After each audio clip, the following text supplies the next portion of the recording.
This is a call for hungry dreamers and hard-working self-believers. Success is down to more than just luck and talent. It's striving to be the best, breaking the boundaries and never giving up. Are you ready to become your best self? Are you ready to unlock your greatness? So what are you waiting for? This is Education Evolved. This is UA 92.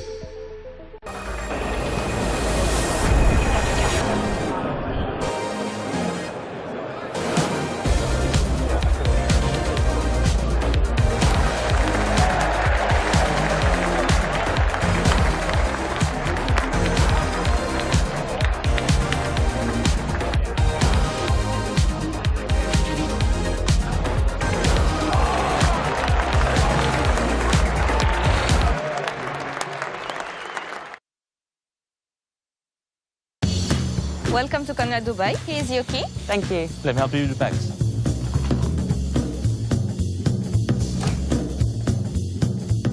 Nice room. How's that?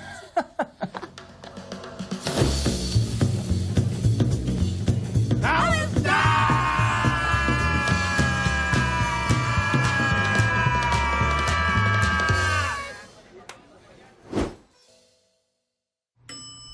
How's that?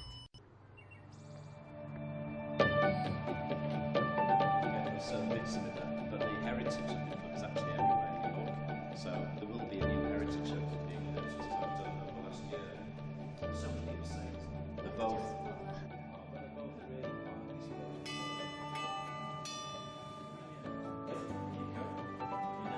Hi Noah, nice to meet you.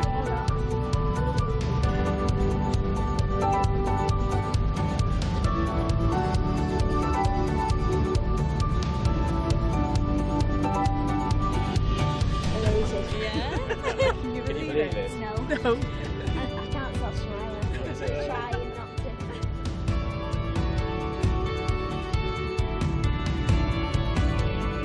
Yeah, that's it.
Very good evening and a warm welcome from Emirates Old Trafford. We are into the business end of the T20 Vitality Blast here at the home of cricket as Lancashire Lightning take on Nottinghamshire Outlaws here this evening. Just 2 games to go in this competition before we get to the quarter-finals.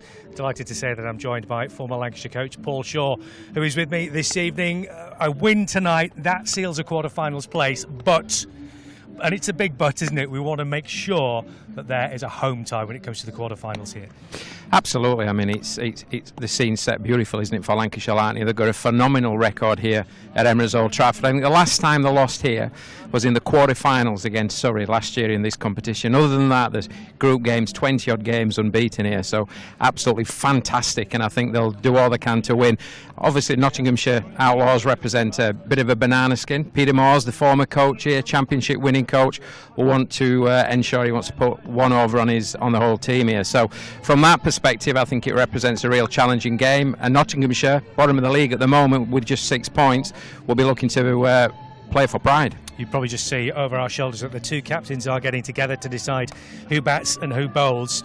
We'll take you through the permutations, though. Bear with me, you've got to be a bit of a mathematician to try to work this out. Lancashire currently in second place on 15 points, 3 points behind the Birmingham Bears. Both sides have played 12 games. Leicestershire are 1 point behind Lancashire, but have played an extra game, 13. Northamptonshire, who come here, of course, on Friday, are in fourth place. They're also on 14 points, having also played 12 games. They take on Birmingham Bears tomorrow night at the county ground. So Birmingham's last game is at home against currently third place Leicestershire. Take away the number you first thought of, and hopefully we get to the quarter-finals. But we're just waiting for the guys to get the toy out, and we'll find out who's got what. So over to the captains, Keaton Jennings and Joe Clark. If you guys want to toss the coin, and let's see how we go on. Tails is the call from Joe Clark. It's heads. And Keaton Jennings says one more. Just stay with us, Joe. We'll have a quick word with you in just a second. But Keaton, you've won the toss. Fantastic. Well done. Yeah, makes a change. We're going to bowl first. And what's the thinking behind that decision? Looks a very good surface. See what we need to chase and try and chase it down. It's been frustrating, hasn't it, last couple of weeks with a couple of rain-offs and what have you, but I'm assuming everybody is absolutely raring and ready to go for this last couple of games now. Yeah, absolutely. It's felt sort of quite a long time since we warmed up, so to get a good run round is good. And yeah, get in front of a home crowd and hopefully play some good cricket. And a couple of changes to your side tonight as well, with a couple of big names back? Yeah, we've got quite a few changes. One in particular, Dockers makes his debut for us, so yeah, really exciting. And obviously 2 big boys back from the World Cup. Go well tonight, Keaton. Thanks you very much indeed. Let's bring Joe. Where's Joe gone? Is he still with us? There he is, Joe. Welcome back. Good to see you here. Not been the greatest of competitions for you here so far this season, has it? No, it's not. Yeah, disappointing campaign, but I'm looking to finish strong in the last 2 games.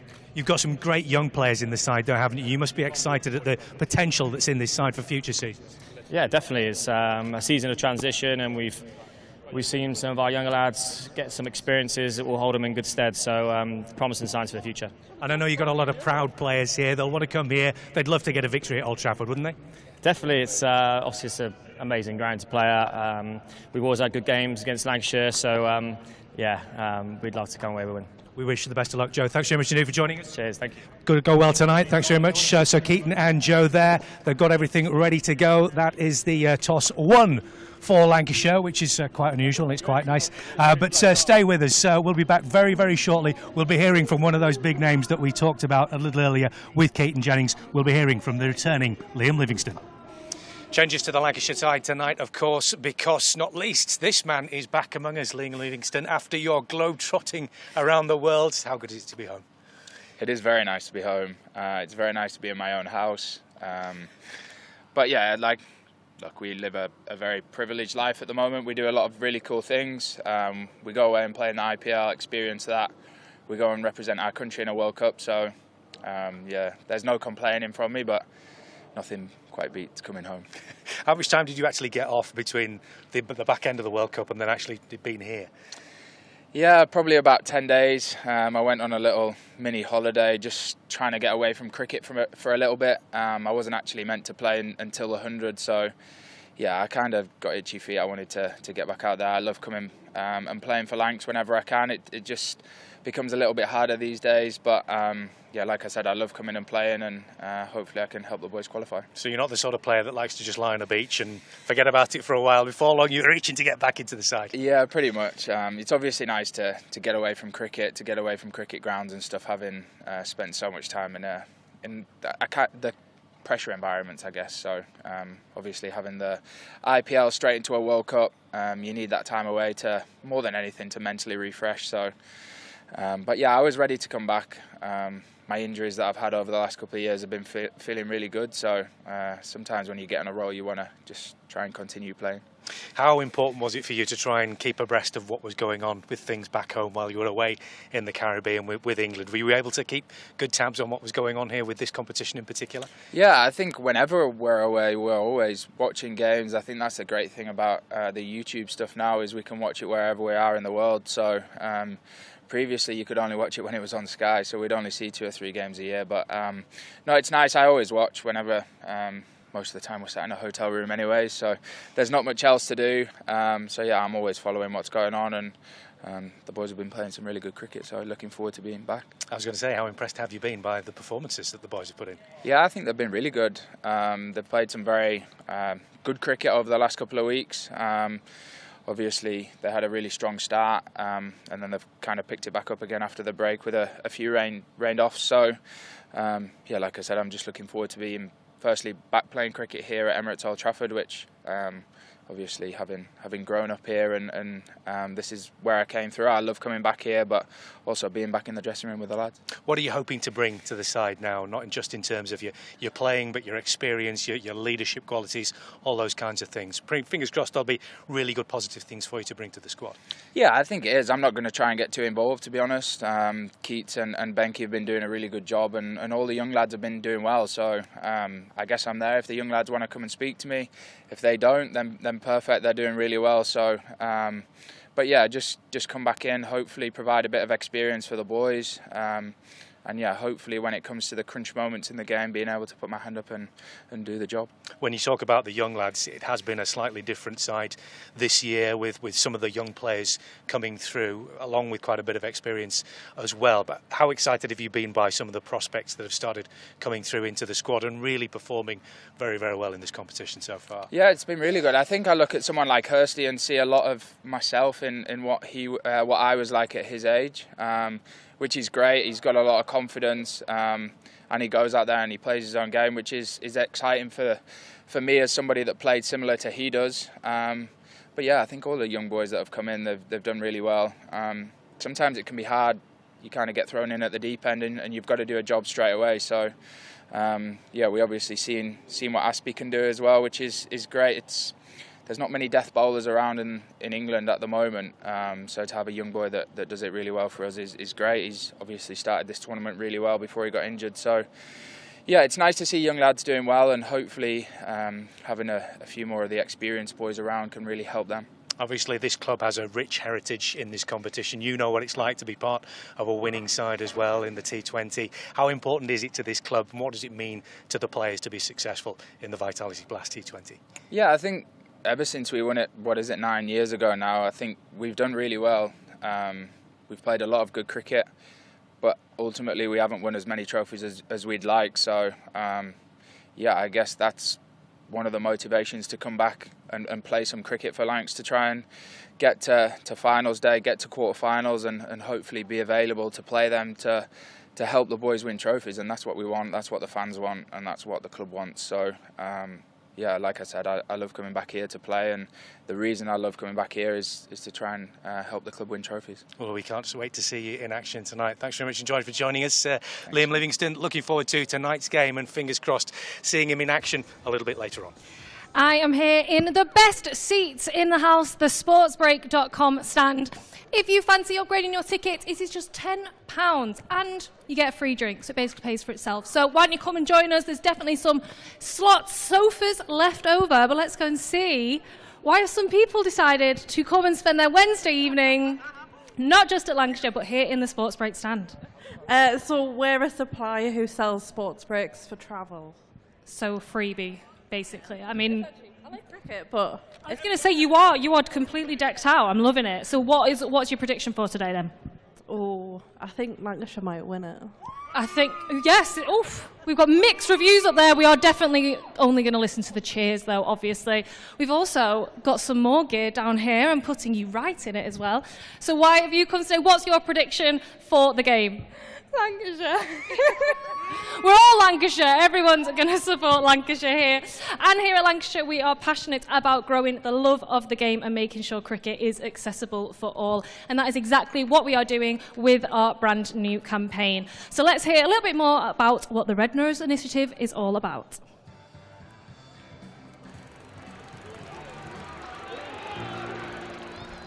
"1864.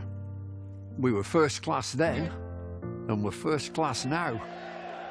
With a dream to spread cricket through Lancashire's towns, where girls and boys, with willow and leather, become more than a badge, but the red rose together."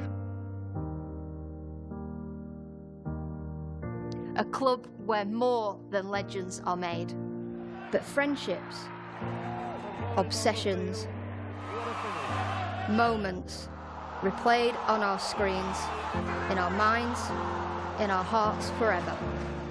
Because it's who we are, our DNA, the Red Rose together. Statham, Briggs, Jimmy, Freddie and Joss, Chappie, Sir Clive Lloyd, Carol Hodges, Kate Cross. What a roll call. It's a hard one to measure, with future names still to be written on the Red Rose together. We're all about people. It's what the Red Rose really means. Yeah, the ones signing autographs, but the ones behind the scenes. Our community, grassroots, the ones that feel tethered. Whether you're from here or belong here, we're the Red Rose together. And what about this place? Talk about world-class venues, internationals, gigs, events. You can choose from a menu of triumph, of disaster, of pain, or pleasure. We've seen it all at Emirates Old Trafford with the Red Rose together. Red ball, white ball, lightning and thunder. Have you ever sat back? Have you ever just wondered how far we've come? The storms we've weathered, or how far we'll go as the Red Rose together.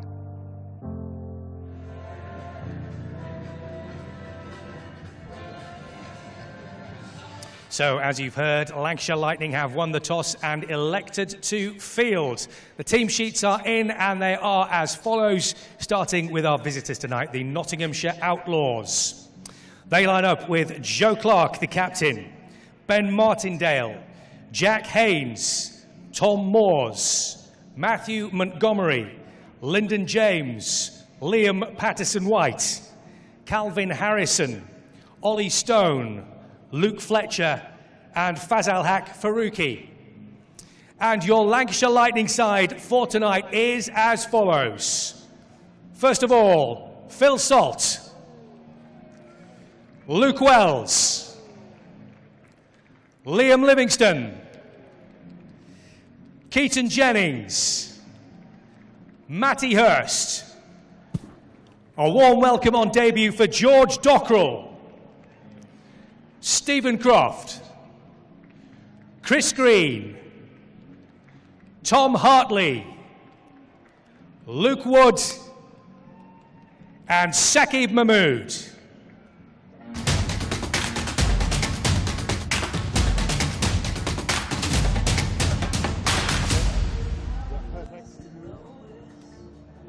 So, as you've seen, a very, very strong side indeed here tonight with the return of Liam Livingston and Phil Salt. Shawsey, what do you make of that? Look, I think it's absolutely fantastic. You know, you've got the experience and the power of Phil Salt, who's had an incredible T20 World Cup with England. He's back in a Lancashire Lightning shirt, so I'm sure all the fans here will love to see that. And Liam Livingston, his power, the way he times the ball, I think it looks absolutely fantastic. And I look at that team, there's a blend of youth, a blend of experience. It looks like on paper that they've got all bases covered. They've got left arm pace, got right arm pace, they've got spin. Obviously the left arm spin with Dockrell coming in, the Irish international, T20 international, and then power at the top. So I think it does look a strong side. Having said that, we said before, just before the toss, that Notts Outlaws will want to play for pride today and put a really good performance in. I know Peter Moores, their head coach, really well, and there's no doubt he'll have them up for this game. Yeah, Joe Clark, their captain, a really dynamic hitter of the ball, but particularly in T20 formats. He's got, what, 4,800 plus runs over the course of nearly 200 innings in that format. So a guy who knows exactly how to hit the ball. Absolutely, and he knows this ground too. He's been here a number of times before. He's an experienced player now, got a lot of caps, a lot of experience. And not only that, he times the ball beautifully. And Martindale's got runs recently. They've got firepower in that middle order with Moores, the wicket-keeper batter. They've got leg spin. And they've also got Fletcher, Luke Fletcher.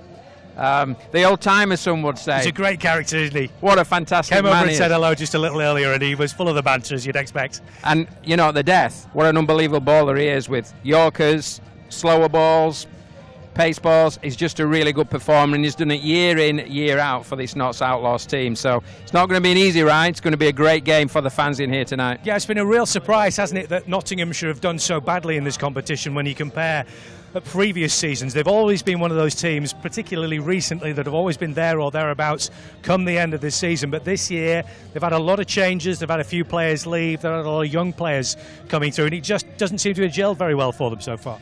Yeah, that's right. I mean, they sat at the bottom of the table, I think, with 6 points.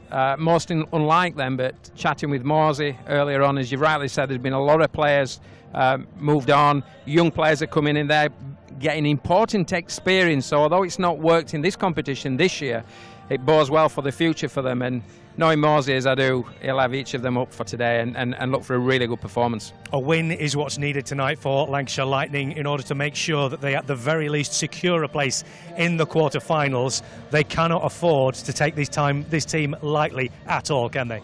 No, not at all. And it represents a potential banana skin, doesn't it? You know, what a wonderful record they have here at Fortress Emirates Old Trafford. So tonight they'll want to get one more win and set them up nicely for Friday's game against Northants. But I don't think it'll be an easy game tonight. And just finally, a little word, as you mentioned, George Dockrell coming into the side. Looks like he could be a very, very useful addition to the Irish all-rounder. Yeah, absolutely. Left-arm spin, and he's known as a good finisher in the game. Can get boundaries later on in the game. So hopefully he'll make a really good debut here at Emirates Old Trafford, and he'll add really well to this youth and experience that they've got in the team, and an important skill set, left arm. Terrific excitement building here at Emirates Old Trafford. A big, healthy crowd coming in as well. We're all looking forward to what should be a cracking game. Remember, Lancashire need to win tonight in order to make sure that they qualify for the quarter-finals of the Vitality T20 Blast. And just, if you need a little reminder, here are the rules of the game. Each match is played by 2 teams of 11 players. Some are batters, some are bowlers, and there's 1 wicket-keeper. Both teams have a chance to bat and bowl. Look out for the coin toss. That's how they decide which team bats or bowls first. Each team has 20 overs to score as many runs as possible. The team with the most runs wins the game. 1 over is made up of 6 good deliveries from the bowler. To score runs, batters hit the ball and run between the stumps. If the ball reaches the boundary, it's 4 runs, and if it gets there without bouncing, that's a 6. While the batting team are scoring runs, the bowling team are trying to stop them and get the batters out by taking wickets. A few ways batters can be out are bowled, caught, run out, stumped, and LBW. Watch out for signals from the umpires, 4s, 6s, wickets, and these when a bad delivery has been bowled. Bad deliveries add runs to the batting team's score, and the bowler must bowl an extra ball. If you see the umpire doing this, the next ball is a free hit, and the batter cannot be out, bowled, caught, LBW, or stumped. And those are all the basics you need to know to get behind your team in this year's Vitality Blast competition. We are here, we're in the stands, everyone is getting very excited, but we've got some incredible gear. We had some good gear over in the sports break stand, but these helmets, they are incredible. Where have you got one of these? Because I might try and get one for myself. They're on some stall outside. There you go, hit it here first, some stall outside. So can I get some score predictions? Who are we thinking is going to win? Lancashire. Of course. Do we all agree? Yes, yes. And we're going to get in lots of 6s, aren't we? So can we get all those 6s up in the air? Fantastic, fantastic. So make sure, if you are here in the crowd, send us your photos, or if you are watching at home, our social medias, it is at Lancs Cricket on X and Lancashire Cricket on Instagram. Use the hashtag Lightning Strikes, but we are nearly ready here, so come on, Lancashire.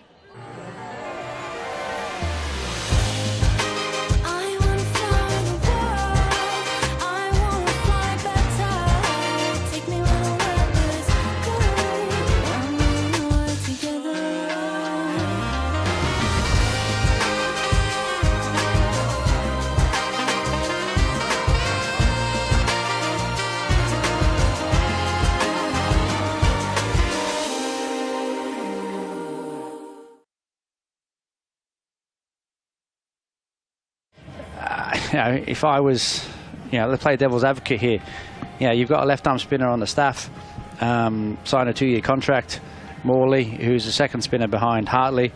He's here. He's signed a longer contract to go on to Derby to get some cricket. He hasn't. He's come back. He might have played in his competition already. So he has, yeah. He has played in his competition already. So he played against Notts at Trembridge. For me, it's a bit like, obviously, it's a shame you got to manage that situation, because this clear decision makes if they want 2 spinners, but it surely shows that he's not ready if they're not willing. At the moment, possibly not, which is a shame, really, because to be given an opportunity, they probably weren't sure where Hurst was going to be in his T20 cricket, but he's been given an opportunity and done really well. So she's got balance to that. Obviously you want to use up your 2 overseas slots. Interesting to see how George Dockrell does and the impact he makes. He's obviously a good cricketer, but is he a Chris Green? I'm not sure. I'm not sure he's of that quality, in my opinion. I'm sure the Irish connection with Will Porterfield has had an influence there, and maybe that's why he's around and been involved, and he's obviously close. But yeah, it's obviously, look, it's another dynamic. I was laughing when you seen the squad of 16. I was a bit like, you may as well just name everyone, and then edge instead of home, isn't have edge all the bets. I was thinking, we didn't even take 16 to finals day. Took 15. We don't need them. So the sort of squads get bigger and bigger, and I'd be like, surely, I looked at some of them and I was thinking, well, there's no way that X and Y aren't going to play, because there's just no way, is there? Because there's certain players in that lineup that are going to play if you're in the squad. Like Livingston is going to play if he's in the squad, isn't he? Salt is going to play. Croft probably going to play. So why is it a coy thing? It's like the opposite of England, isn't it? England announced their team. This is the 11. This is what we think of the pitch. This is what we're doing. 2 days before, Lanks just let's name 16 players and keep everyone guessing.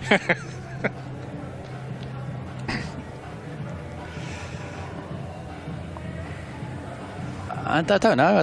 Well, you're here anyway, I guess. I don't know if there's any second team cricket on at the moment, and they're here anyway. But it seems a lot of players. It's a lot of players that go around and tap on the shoulder before the game, saying, sorry, you've missed out tonight, because they've got 11 others in the squad of 16 randomly. But I don't know. I'll ask Mark Chilton. Here we go. I'll ask him.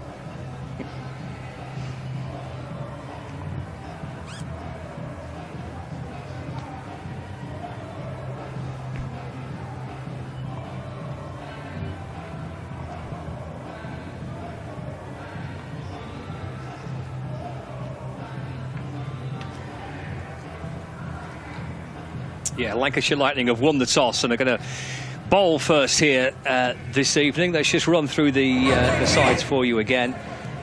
Lightning with Phil Salt and Luke Wells, Liam Livingston, Keaton Jennings, Matty Hurst, Stephen Croft, George Dockrell. On debut, Chris Green, Tom Hartley, Luke Wood and Saqib Mahmood make up the Lancashire Lightning side. What do you make of that team? I mean, you look at that. They mentioned this before. Look at Dockrell, Green, Hartley, Wood, and Mahmood. They're all played international cricket, and you bring back Salt and Livingston into your top 3, who've just been away with England in the World Cup. That is a pretty formidable-looking Lancashire Lightning side, isn't it? Yeah, and it's what obviously the fans want and the members want and what people want to watch, isn't it? They want to watch the Salts and the Livingstons play for Lancashire. So, they also want Butler as well to come back and play, don't they? And it's what Lancashire have. It has a strong squad, and it should have superstars of that ilk playing, shouldn't it? Day in, day out for his team. It doesn't get it all the time. The bowling attack is, look, obviously they've got Hartley back in, who's a homegrown boy. Chris Green and Dockrell are brought in to bolster that attack, to make it a 5-prong attack. And it's a strange lineup. It's like a 5-prong bowling attack, out and out, that's it. There's not really much. Croft might bowl a little bit. Livy can obviously bowl. It's a heavy spin attack, and yet Lancs have bowled first, which is an interesting decision when you have a heavy spin attack. You almost play a lot of spinners because you think it might turn a little bit, and obviously putting runs on the board and spinning second innings. So it's an interesting, they have wanted to bowl first. But yeah, interesting to see how it goes. The only thing with it is they've had such a settled team in a way, and they've played in a certain style, and that has gone well. And all of a sudden, now we've got Jennings at 4, but Jennings has opened and done well, hasn't he, with Luke Wells? And he's led that. All of a sudden, Phil Salt and Liam Livingston was wonderful cricket at the top of the game. They're the best 11 in the country, aren't they? Yeah. Yeah, but that doesn't mean automatically you win games of cricket when they come in like that. Notts look a better team now than they did when Lancs played them at Trent Bridge. They got nothing to lose. They got Faruqi playing, Luke Fletcher playing, Ollie Stone playing that game. Calvin Harrison is a good cricketer. Liam Patterson-White is better now for playing a few more games. Came back into the side at Notts, did really well in that game. So Notts look a better team now than they did at the start of the competition. It's strange, really. They sort of finished in a better way than they started. Even without Alex Hales? Yeah, well, obviously, yeah, but Alex Hales in that lineup, then, they look even better. But it's they look a better team now than they did, don't they? Yeah. Fletcher, Faruqi, they've got an overseas player, haven't they? Faruqi's come, added in and on the left arm. And they're going to play without fear. And we saw that Worcester came here, bottom of the table, without any fear, put on 180 and should have won the game. It's only because they have no idea of winning, but you could tell they got into position to win. They didn't know how to close the game out, and they didn't get over the line. So Lancs won again, but they got too many on the surface, and they should have won that game.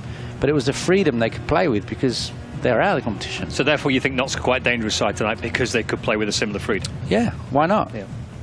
Nothing to lose, haven't they? No, true. The Notts Outlaws side, Joe Clark, Ben Martindale, Jack Haynes, Tom Moores, Matt Montgomery, Lyndon James, Liam Patterson-White, Calvin Harrison, Ollie Stone, Luke Fletcher, and Fazal Haq Faruqi, the left arm quick, who they've signed for the final 6 games of this group campaign.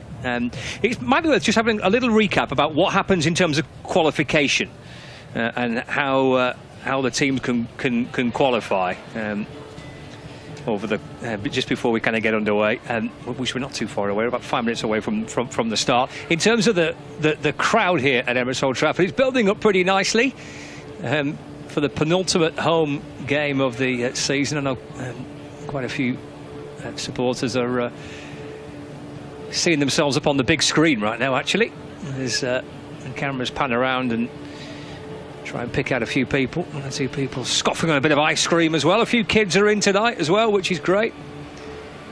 And so the penultimate match of the group campaign back here on Friday to see if Lancashire, well, a win tonight and a win on Friday, that guarantees them a home quarter-final for the next stage as well. So fingers crossed Lancashire can go ahead and do that. But I must say it's great to see plenty of kids inside the ground on this nice warm evening here in Manchester. We're not too far away from the start. The umpires are heading out soon for those viewers on Lancs TV.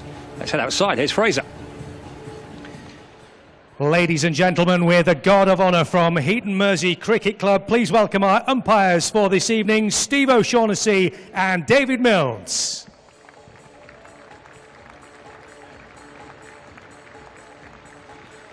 And ladies and gents, please give a big warm welcome to the opening batters to our opposition this evening, the Nottinghamshire Outlaws.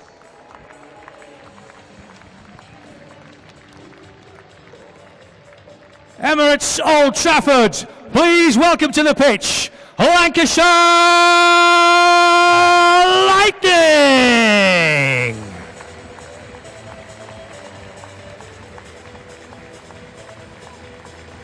So players are heading out, led by Captain Keaton Jennings. The opening batters for the Notts Outlaws heading out towards the middle as well. With so many spinners in the side, Paul, how do we expect the pitch to play? Or is it a little bit too simplistic to look at it that way? Well, I think it's too simplistic to look at it that way because obviously they're playing George Dockrell to get him a game and two games ahead of being able to be available for the quarterfinals and so on and so forth, aren't they? So they're not playing him because they want 3 spinners in the lineup. They're playing him because they want him to have him available for future rounds. So that has knocked out an extra seamer on this week. Old Trafford does spin. If it doesn't spin, it bounces. So you can still bowl. It's big boundaries. You can still bowl really well. Spin in the middle period anyway. Whether even it was not, I think the wicket would be really good. It had extra pace and bounces, surfaces right in the middle. It's a good wicket. It was a wicket that would have been used again for the Roses Clash. I would have thought it was the last wicket, the same wicket that was used for the previous game here. It looked like to me, where Worcester got 180 odd. So I think it'd be a really good wicket. Intrigued why they won the toss and bowled. I am. But maybe I don't know. I don't know the reasons. I think Keaton Jennings spoke, but interested to see what. Maybe they feel chasing is the way to go. Luke Wood to open up the bowling for Lancashire Lightning. Remember a fixture here between these two sides may have been 12 months ago, where Luke Wood sent down just the most magnificent delivery to Alex Hales. First ball of the match. Remember that one? Yep. Can we have something as dramatic as that start tonight? We shall see. So there's a slip in place. And then we've got our two fielders outside the fielding circle down at deep backward square leg and deep backward point. Short third, short fine, mid on, mid off, cover and point. So here we go then, Lancashire Lightning against the Notts Outlaws. Penultimate group match of the campaign. And it's Wood to get us underway. Swings away from Martindale. And into the gloves of Phil Salt, who takes the gloves, returning to Lancashire's side, his first appearance of the season. Likewise, Liam Livingston. Great to welcome them both back at the back end of the of this Blast campaign. What a winter Phil Salt had. Goodness, what an IPL Phil Salt had. Magnificent. He's back with the gloves tonight. Here's Wood again. Martindale waits, left arm over balls. Forced to defend, just nudges the ball away into the onside. Picked up by Stephen Croft, who comes up from mid-on. And there is no run. The Notts Outlaws are bottom of the group. They've had a really poor campaign.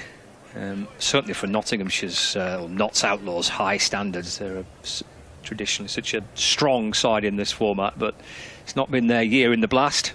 8 defeats from 12, and they sit bottom of the pile. The Birmingham Bears lead the way, top of the group. Lancashire Lightning can move to within a point of them with a win tonight. Wood in balls, and Martindale trying to muscle the ball away, almost drags it back onto his stumps, and it's another dot ball. Yeah, interesting. Obviously, young player Martindale coming into this side, trying to get Notts off to a quick start with Clark. Different opening partnership, maybe a look to the future with regards to what Notts are doing. Obviously, you get to that stage where for this competition where you do look to what the future holds for your team. As soon as you're out of a competition, gives opportunity for some players. And sometimes you see young players bring a fresh enthusiasm and zest to a sporting team. Here's Wood in and balls. That's in the air. Will land safe. Bouncing out towards square leg. Marty Hurst comes up from short. Fine leg to field. And that's the first run on the board for the Notts Outlaws. For Martindale. Not so one without loss. George Dockrell on debut for Lancashire Lightning today. Irish international with an absolute stack of experience. 139 T20 internationals for Ireland, 124 one-day internationals, and he's played 221 T20 games in his career. Here's Wood again. Clark for the first time on strike, defends. And the ball bounces up towards Keaton Jennings inside the circle at cover. And there's no run. Tight start by Luke Wood. It is, and it's only what we come to expect from Luke. And what you do get from Luke Wood is obviously he's got extreme pace and he swings the ball back, but he holds his line incredibly well. If you notice over the last few games, we get a good view here at the top looking down. He swings the ball back to the right-handers. He doesn't bowl wide. He doesn't create any width for a right-handed player. He tries to hug the stumps at all times. Final ball of his first over. Another example of it there. As Clark has no real option really but to defend. Pushing the ball out to Hartley at point. Really, really good start by Luke Wood. Just the one run coming off that opening over. That's the luck of the North Group at the minute. A reminder for you, the top 4 qualify for the quarter-finals. The top 2 guaranteed a home quarter-final. Lancashire Lightning with 15 points, 6 wins from 12, a second. And they know a point, a single point tonight. So a tie will be enough, and of course a victory will secure a quarter-final spot. We might have a little look again later on at the permutations in terms of trying to get a home quarter-final, because that can't be achieved tonight, but could be achieved if Lancashire win tonight and things happen elsewhere. So we might have a look at that through the course of the evening as well. Will be Saqib Mahmood to open up the bowling from the Jimmy Anderson end. So Martindale on strike. Here's Mahmood for Lightning. Sets off over number 2 in and balls. It's nudged away by Martindale just off his hip down towards short fine leg, and through he goes for a single. And the Notts Outlaws double their total, move on to 2 without loss. And not only is it great to see cricket obviously taking place tonight, obviously after a bit of rain here in the northwest most recently, but it's a good crowd in for a Wednesday night. It's Wednesday night. Obviously, I know one of the stands, obviously the mini party stand, which is not open onto our left, and obviously some of the stand obviously to the right is the double-decker one is shut, but obviously it's full in and around below the point, and it's a good crowd in for a Wednesday night. We want to see some cricket after missing just last couple of games. Oh, just a bit. Mahmood to Clark. That's wide. Chases after it, and he's edged it. And the Outlaws skipper departs, caught behind by Salt. Mahmood with the breakthrough for Lancashire Lightning. The Notts Outlaws are 2 for 1 in the second over. Yeah, shame for Clark. His third ball hasn't really got going at all. Obviously defended a couple. It was actually, to be honest, short and wide from Mahmood. But this wicket does have a bit of extra pace and bounce, and he just slashed at it and nicked it and was taken above Phil Salt's right shoulder, carrying on. But it's a blow for Notts, isn't it? And the story of their campaign, really. Shame, Clark is their leading light in his batting order, and he's not really had a great campaign for his standards. He's been wonderful white ball cricket over the last couple of seasons, but he's done well this season, but he hasn't, he's been a lone hand, and that's a blow. It's a blow, isn't it, for Notts? If you're not looking to Alex Hales to lead the line-up, then, it's Clark, isn't it? The runs are going to come from Clark in this side. No one else has got above 180 runs in the competition. No, they haven't. No. He's got effectively double, hasn't he? Everybody else, really, Clark. He's, even as you say, for his standards, he might feel that's a reasonably low-key blast campaign, but for a team that's not winning, he's been a bit of a lone hand at times, hasn't he? Yeah. In this lineup. And Hales is normally a guy who blasts with him, but has had a miserly campaign.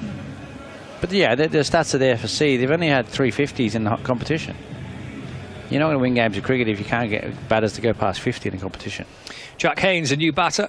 It's a 2 for 1. A couple of balls into the second over of the match. And it's Mahmood in and balls chopped away through the offside. And Livingston doing his best and puts in the dive. Good work by Livingston. Well, hustle back for 2.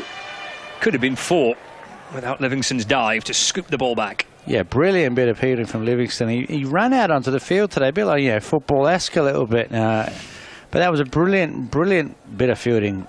He had to go from sort of like a wide backward third man point area, this new sort of position that has formed recent times. Here's Mahmood in and balls to Haynes. Just defended away into the onside, no run. 4 for 1. But a wonderful bit of fielding from Livingston. Full-length dive, pulled it back. And great to see him back and playing, and Lancashire want to get him up and running and fittering, and you're firing for them as they enter, obviously, another block of cricket. How much he'll play in, I don't know, championship or the obviously the 100 coming up, isn't it? So he'll be involved in stuff like that. But obviously he'll be back in playing. It works well for him, doesn't it? Play a couple of games for the 100. And comes Mahmood. That's off the back foot, forced away by Haynes. Picked up at point by Tom Hartley. No run. There is a chance to watch an interview with Liam Livingston. A couple of ways to do that. You can catch it via Twitter at BBC Lancs Cricket, and it's also on Lancs TV as well. For viewers with us on Lancs TV from the start, you'll have seen Liam in conversation. If you missed it, it's on social media as well. Nice to hear from Liam Livingston, back with Lancashire, his first game of the summer. 4 for 1 with a delivery to go of the second over. Mahmood in and balls, and Haynes looks to try and drive that away. Bottom edge back onto his pad. Ricochets away into the offside. End of the over. A wicket for Mahmood in that over, and just 3 runs coming off it. 4 for 1. 2 overs gone. Yeah, it's a slow start, isn't it, for Notts? Subdued, obviously losing the wicket of their leading run scorer, but 2 high quality overs from obviously Mahmood and Wood, and you expect what interesting dynamic with Lancashire's lineup tonight is they're going to have to find potentially some spin in the power play, because obviously are they going to bowl Wood and Mahmood 3 overs each in a power play? They got no other seamers to bowl in the power play, or they're going to bowl a Hartley or a Chris Green or Dockrell. Is he going to bowl over in a power play? Normally you can bowl the first over, but they might have to find some spin in a power play. Here's Wood, starts again. flicked away by Martindale in front of square on the leg side out towards the party stand. There is Dockrell on debut. Sends it back in towards the gloves of Salt, and they've run 2. I mean, they have bowled Mahmood and Wood through a power play, haven't they? That has happened. We've seen them do that this season. They've bowled 3 on the spin, haven't they? Yeah, yeah, they have. They may do that again tonight. It does leave you open to having 2 overs of spin left for the rest of for the 20. Yeah. I think we may see an over from Hartley possibly at the back end. Oh, it's a short one by Wood, and it's been called a no ball by the umpire. Phil Salt's too pleased with that one. Banged in short by Wood. Steve O'Shaughnessy, the umpire, calling that as a no ball. It's that extra bounce this surface does. It's really banged in, but it really takes off. This surface has a lot of bounce. A lot of the middle ones are kept for the test matches or the one-day internationals and stuff. We've seen this wicket before. It's got real bounce, almost like it did years ago. When if those who were a bit longer in the tooth can remember when the square was the other way round. It's not a free hit, this, but slashed away towards the leg side by Martindale as Jennings at mid-wicket, no run. The further you got away from the old dressing room, which is the old pavilion, the bouncier the tracks were. There used to be an old stand here by itself, a lone stand, if you can remember. I do, yeah. And the further you got away from the dressing room, and you were side on back in those days, so you could see how quick it was. It got quick and bouncy. You used to watch side on, thinking, "Wow, this is good, this, isn't it? Can't wait to go out and bat." 8 for 1. Here's Luke Wood in and balls again. He's gone for that Yorker. That's a lovely shot. 1 bounce and over the rope, over the top of mid-off by Martindale. Beautiful shot for 4. Knocks Outlaws a 12 for 1. Beautiful shot, Martindale just gave himself a little bit of room. He tried to club the previous delivery. This is a much better cricket shot. Just gave himself a little bit of room, and he just opened his hands up and arms through the ball, kept his shape, didn't try and overhit, and hit it, and it went over mid-off easily. 1 bounce for 4. Really good sign. He's a young player, hasn't played a great deal of cricket for Notts. He's only 21 years of age. But lovely signs. Just his 7th match. That's punched up towards mid-on. He calls Haynes through for a single. The score moves on to 13 for 1. Yeah, Nottingham lad, playing just his 7th match, 21. He's played the last couple of group games, like the last 4 he's played on the spin. Got 44 last time out he played against Leicestershire at Grace Road. He's on 9 at the non-strikers end now, is Ben Martindale. Jack Haynes is on strike. Luke Wood from the Brian Statham end. 13 for 1, we're in the 3rd. And it's Wood for Lancashire, who's in and bowling. It's in the air, out towards square leg. Should be gone. It's not dropping that, Liam Livingston. Safe as houses into the hands of the Lancashire fielder, out in the deep. Haynes departs, Wood gets his first of the night, and it's now 13 for 2. Yeah, strange dismissal. He just sort of clipped it over to deep back of square leg. Obviously he's got metres and metres of grass to pick, but he's just chipped it to Liam Livingston, who's not had to move. He's almost sat down, Livingston, lit a cigar, and then decided he's going to catch it. It's pretty simple dismissal for Haynes, who's then shook his head and come off. It's strange, and again, not great cricket from Notts, and probably something they've learned to do in this competition. It's been a horrid campaign for them, and I think it's more horrid considering the quality of T20 cricket they've played over the last few years. Obviously, the side has evolved and changed, and it's happened probably quicker than they probably wanted to. But it shows how you can certainly go from they're always Notts. It was a fight between Notts, Lancs, and Birmingham. Who's going to be at the top? Who's going to qualify for a home quarter-final? Well, Notts are always in the quarter-finals. They've always been there, haven't they? They have, yep. Consistently progressing from the group and consistently getting to the knockout stages, winning lots and lots of T20 matches. Lancashire and Nottinghamshire have kind of been neck and neck in terms of games won. That's Montgomery, the new batter, fallen straight to him, and that's defended to mid-on. No run, end of the over, 3 gone, 13 for 2. Martindale 9, Montgomery on 0. So they've always been kind of battling with each other, these two sides, in terms of who's won the most T20 games in the competition since it started. But I suppose you can just have a bit of a rank season, can't you? You're entitled to one bad season, aren't you? I mean, that can happen, can't it? Or am I being a bit soft? It can happen, obviously, and it has happened. I think you are potentially being a little bit soft. Okay. I'm trying to be generous. You can have an average season. Okay. You can't have 8 defeats from 12 season. Yeah, not really. You shouldn't have. You shouldn't have. So you shouldn't really have that, should you? So there's obviously reasons why they've had that. They shouldn't have that. You know, if look at the other sports. You know, if Liverpool next year finish in the bottom half of the table, there'll be a lot of questions to answer, won't there? Yeah, but here in cricket, well, it's not. Just carry on, isn't it? Chris Green, we are seeing some spin in the power play, replacing Saqib Mahmood, the reverse sweep attempted, or the reverse kind of paddle attempted by Ben Martindale. And he does get bat on that. And he gets a run. Moves to 10, 14 for 2. What I will say is they look like a team in transition, don't they? You look at the lineup at the moment, Martindale, Haynes, Montgomery, Lyndon James, Patterson White, Calvin Harrison. Guys making their career, aren't they? At the moment, yes. Obviously, Luke Fletcher's been around a long time, quality performer. Ollie Stone, international cricketer, and Faruqi are different. But a lot of their batting is making its way. There's Chris Green. That's muscled away by Montgomery out towards the leg side. Dockrell Fields. Montgomery gets his first run. 15 for 2. We're in the 4th over.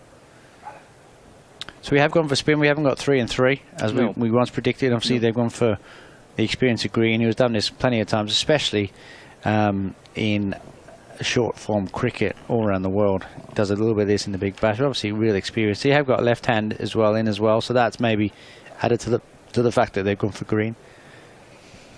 Lancashire's leading wicket taker in the Blast this year, Chris Green, comes around the wicket, balls on the bounce back to him by Martindale, and there is no run. He's been a great addition, Green, to Lancs, and obviously was touched on previously, not only from a cricketing perspective, what he's here to do, but also from a leadership and a man and a character in the dressing room. Towards his way into Martindale, up and over mid-off. Has he got enough on that? He has.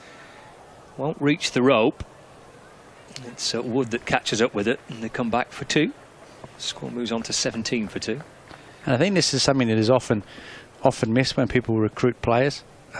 The understanding of how these individuals are going to be in their dressing room, what they could offer apart from their cricket, how it's going to work out, how it can unsettle. We all know what people can do. We look at statistics all the time. But, how are they going to fit? Are they a fit for what the club wants? Green in, balls, and balls Martindale. Wicket number 14 of the competition. For the ever smiley Chris Green. 17 for 3, 4 overs in. Martindale's gone, and the Notts Outlaws are having another rather difficult power play. Yeah, they are. It's really, really clever bowling from Chris Green. Really clever bowling. He's almost set Martindale up a little bit. Obviously, he saw that Martindale was going to use his crease a little bit. The previous ball, he gave himself a bit of room. He tossed up the one, let him hit over cover. Wanted to do that, and he probably knew that he was going to try and go down. He's just fired in at leg stump, and he's done him all ends up. And the experience of Green, and just Martindale, a learning experience, 6th game. Understand, he's playing with the big boys now. And he'll learn from his experience. But to show you, Notts are 17 for 3. It's a stuttering start, isn't it? They look like a side who just got no form or anything. No confidence type thing. No confidence, no nothing coming back at them. Well, they're going to have to recover pretty well from this position. Losing 3 wickets in the power play, 1 ball left of the 4th over, and still 2 power play overs to go. Takes a little bit of recovering this. Lancashire Lightning well on top here. 17 for 3 with a delivery to go of the 4th over. Green to James is the current battle. Final ball of his first of the evening. And that's just eased away off his hip towards square leg for a single by Lyndon James. A successful start by Chris Green again tonight. 17 for 3, 4 overs gone. 1 for Montgomery, 1 for Lyndon James, and Lancashire Lightning are enjoying a good start to this penultimate T20 game here live from Emirates Old Trafford on BBC Radio Lancashire and via Lancs TV as well. Lancashire know a win gets them a place in the knockout stages. in the first week of September. Keep the week free, Paul. Yeah, I will do, yeah. I can't tell you what day yet. It'll either be I think it's either a Tuesday, a Wednesday, or a Thursday, or a Friday. Okay, so keep the week free, like you said. Keep the week free, yeah. Okay, no problem. I'll keep week free. Obviously, we'll not monitor this game. We'll know a little bit. Lancs are going to go on and win this game, but we do know they're going to get to. Northants obviously play Birmingham tonight. Tomorrow, Birmingham, then Lancs are their last two. Hard finish that. Mahmood returns from the Statham end. Balls carved away by James, but straight to Hartley at point. And there is no run yet. This is just the one match taking place tonight. There's a stack of games featuring in the Blast tomorrow as we get towards the final group match is on Friday. Final round of group fixtures take place on Friday, but quite a lot of sides in action tomorrow night. And Lancashire Lightning, if it goes to plan as they hope tonight, will be keeping an eye on the county ground in Northampton, because they would have to beat the Birmingham Bears to deny Lancashire a home quarter-final. 18 for 3. Here's Mahmood into Lyndon James. Punched away through the offside. There's a ring of fielders inside the circle, of which one is Tom Hartley. Can't find a way past Tom Hartley. It's a dot ball. It's a really nice looking shot from Lyndon James on top of the bounce, so you have to do with a wicket like this. But again, a good delivery from Mahmood, hugging the stumps, middle of the surface, top of the stumps, isn't it? Stump line of length is key. Not doing anything different. Lancs are just doing what they normally do here. You're going to have to do something special. You're going to have to pull them off their length or use your feet. Mahmood in balls again with little room for manoeuvre. Lyndon James, and just forced to punch it down the ground for no run as Wood comes around from mid-on. So it's a discipline of the bowling that is so special about this opening two at the moment. You've not seen any balls. Obviously, Mahmood got slightly lucky with a short wide one that Clark nicked. He could have slapped before, but they hold their line so well. The key to 2020 cricket: hold your line well. Can you hold your line of the stumps? When the spinners bowl, can you hold the line of the stumps? Change your pace, but hold the line of the stumps. Mahmood over the wicket. Bowls. That's cleared the infield. That'll be 4 out towards the point boundary for Lyndon James. George Lavelle with the task of trying to retrieve it from underneath the covers. 4 takes James to 5. And the Outlaws 22 for 3. It's a great shot from Lyndon James. He stood and delivered, lifted it over the top, back with a point. Really nice shot. And let's hope he can get going and Montgomery can get going and they can put on a decent total and put on a show here. Other than it being a steamroll from Lancashire, and they were Lancashire so good at home. But it'd be good to see a really good contest, wouldn't it, like we saw against Worcester? That was a good game. Yeah, it was a belty T20 match. Full from Mahmood, driven down the ground, lovely shot, all on the deck. Croft in the end just escorting it towards the boundary. Wood doing his best to try and catch up with it. Lovely shot for 4. And then James moves to 9, 26 for 3. Lovely shot again, just on top of the bounce, a little bit fuller from Mahmood, a little bit over pitched. And it just shows how good a surface is if you can put your hands through the ball. Races away. The outfield looks like it's gained a little bit of pace. Last couple of days have been tropical in Manchester today. It was shirt off weather here in the northwest. So anyone at Lowe's seen a few tans knocking around this afternoon? Mahmood in, and James runs it down through backward point for a single, 27 for 3. So you're looking at me. I wore a white T-shirt to obviously emphasise my cricketer's tan that I've still managed to pull out every now and again.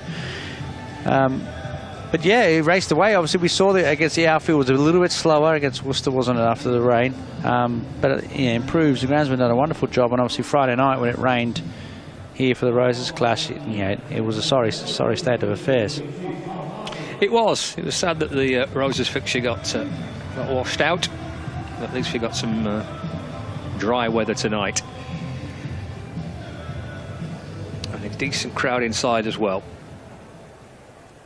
Tom Hartley into the attack for the first time, replacing Chris Green. His left arm spin.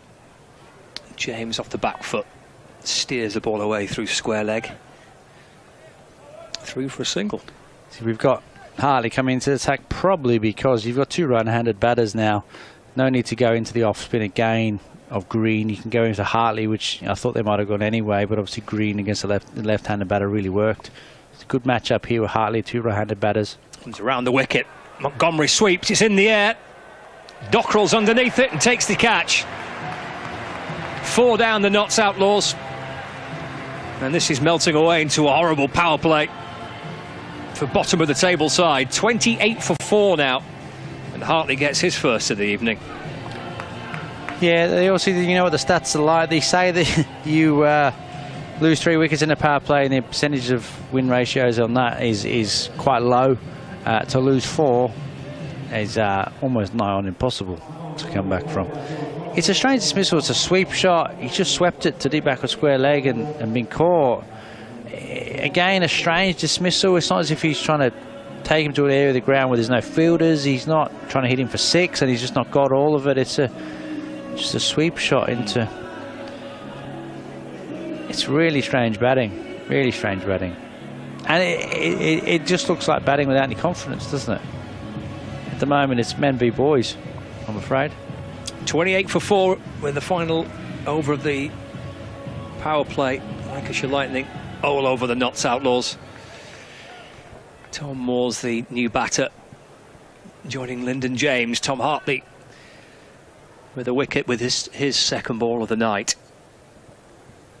Lancashire Lightning firmly on top. Hartley comes around the wicket and bowls to Moores, appealing for an LBW there, Hartley. Down on one knee, pleading towards the umpire. David Milnes says not out. Hartley back to his mark again. Clutching the ball towards his chest, balls. Taken away off the hip, pulled behind square. Livingston's across the ground. Gets to it. And Moores comes back for 2. The score moves on to 30 for 4. Again, good fielding by Livingston. Round to his left. This time made a nice, great throw. Obviously, strange field. Obviously, Livingston's way in front. It's obviously interesting that he wants him that far in front. Hartley to Moores. Playing forward and defence, no run. Hartley around the wicket, trying to straighten it a little bit. Milnes, been an umpire, been around a long time. Big man, isn't he? He is a big lad, yep. If he says not out, it's not out. It's off the back foot by Moores. Work to mid-on. And it has been sunny where he's been as well. He's got a good tan. Yeah, it's lovely, isn't it? Milnes, isn't he? Yeah, he's got a good, very better tan than Steve O'Shaughnessy, who's definitely not as big as him. Must admit. Doesn't want to stand next to him in a parade, does he? Speaking of tans, Chris Green there. But another one with a lovely Yeah, tan. Crofty mentioned this the other day, didn't he? In an Lovely interview tan. about Chris Green. He's got, yeah, he's lovely tan, got lovely teeth. Moves well, doesn't he? Has a big blow of air before he bowls a ball. Lovely, lovely sort of thing. Probably, yeah, really good at other things as well. It's a bit like that Spencer Johnson who plays in the Big Bash in the Australian. His left arm has been playing for Surrey as well. Yeah, he looks like an Abercrombie and Finch model from back in the day. Looks like he should be letting me into that shop in the Trafford Centre with his shirt off rather than bowling left arm thunderbolts. But I'm sure he can do that when he finishes. Sure he could. Going globe-trotting around the world, bowling left arm seam. It's a little side hustle for him, isn't it? Like he could just do that, you know, when he's not been. It is, yeah, it is, yeah. Especially, yeah, for a guy. I'm in my 25th season of trying to get a six-pack. We've got some Liam Livingston. Spin, and a bit more spin. That's hammered out through the offside by Tom Moores. Green's there. They're going to come back for 2. Throw comes in towards the bowler's end. Score moves on to 33 for 4. So Green and Hartley and Livingston. Plenty of spinning options for Lancashire Lightning tonight. Livingston in, balls again, chopped away into the offside by Moores. Through for 1, Matty Hurst is at cover for Lancashire to field. And they had just a single, 34 for 4. And will we see off spin or leg spin against the right-handed batter? The ability to bowl leg spin to one and off spin to the other is something that is not spoken about highly enough. You know, we just take it for granted. You know, the ability to do this from Livy is fantastic. Having a team. In comes balls. That's flicked away down towards short, fine leg. And it was leg spin. So you can bowl leg spin, and then you can bowl right arm off spin to the left-handed batter.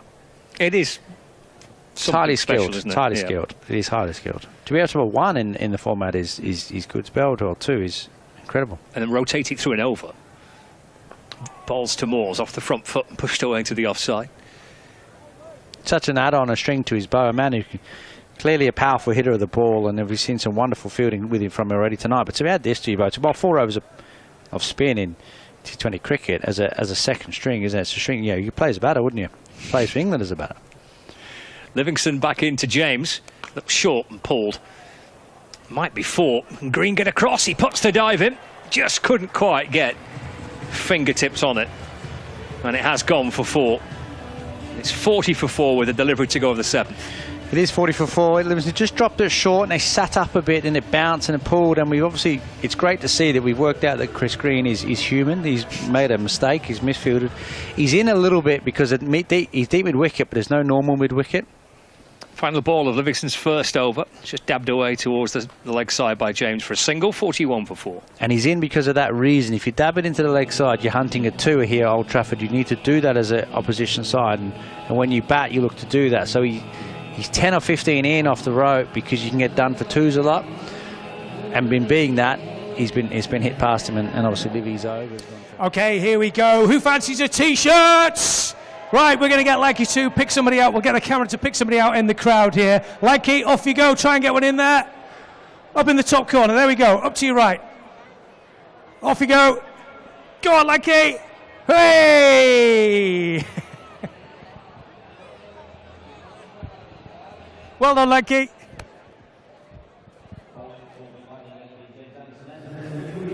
So it's Liam Livingston replaced. Finished his over rather, and Luke Wells comes in for the first time tonight. That's run away down towards short third by Lyndon James and through for a quick single. Score moves on to 42 for 4. Paul Horton has left us for a break. Former Lancashire Thunder head coach Paul Shaw is alongside us. Evening, Paul. Good evening, Scott. How are you? Good, thank you, mate. How are you? Yeah, very well, thank you. Nice to see 1 or 2 in this evening, isn't it? It is, yeah. Paul mentioned this before. It's a really good crowd, isn't it? For a midweek Wednesday night. There's Moore's off the back foot, trying to muscle the ball away. A little thin bottom edge, just squirts down to Mahmood. Through for 1, 43 for 4.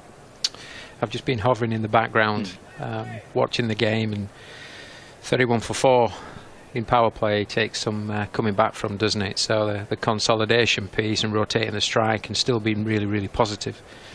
And managing that risk, I think, is a real challenge for the Outlaws at the moment. Slashed away by James towards the leg side, just for a single. Moves to 19, 44 for 4. And already we're in the 8th over, and this is the 4th spinner that we've seen on a pitch that's got real bounce and carry. And they're rotating the bowlers really well. Yeah, 3rd different spinner on the spin from the Anderson end. As Morse tries to drag the ball away towards the leg side. Croft comes up from the long on boundary. Moves to 9, Tom Moores, 45 for 4. Yeah, we've had Chris Green, Tom Hartley, and now Luke Wells in consecutive overs from the Jimmy Anderson end. Livingston bowling 1 from the Brian Statham end. Wells for Lancashire in and bowls. James goes up onto his toes and works the ball away to mid-wicket for a single.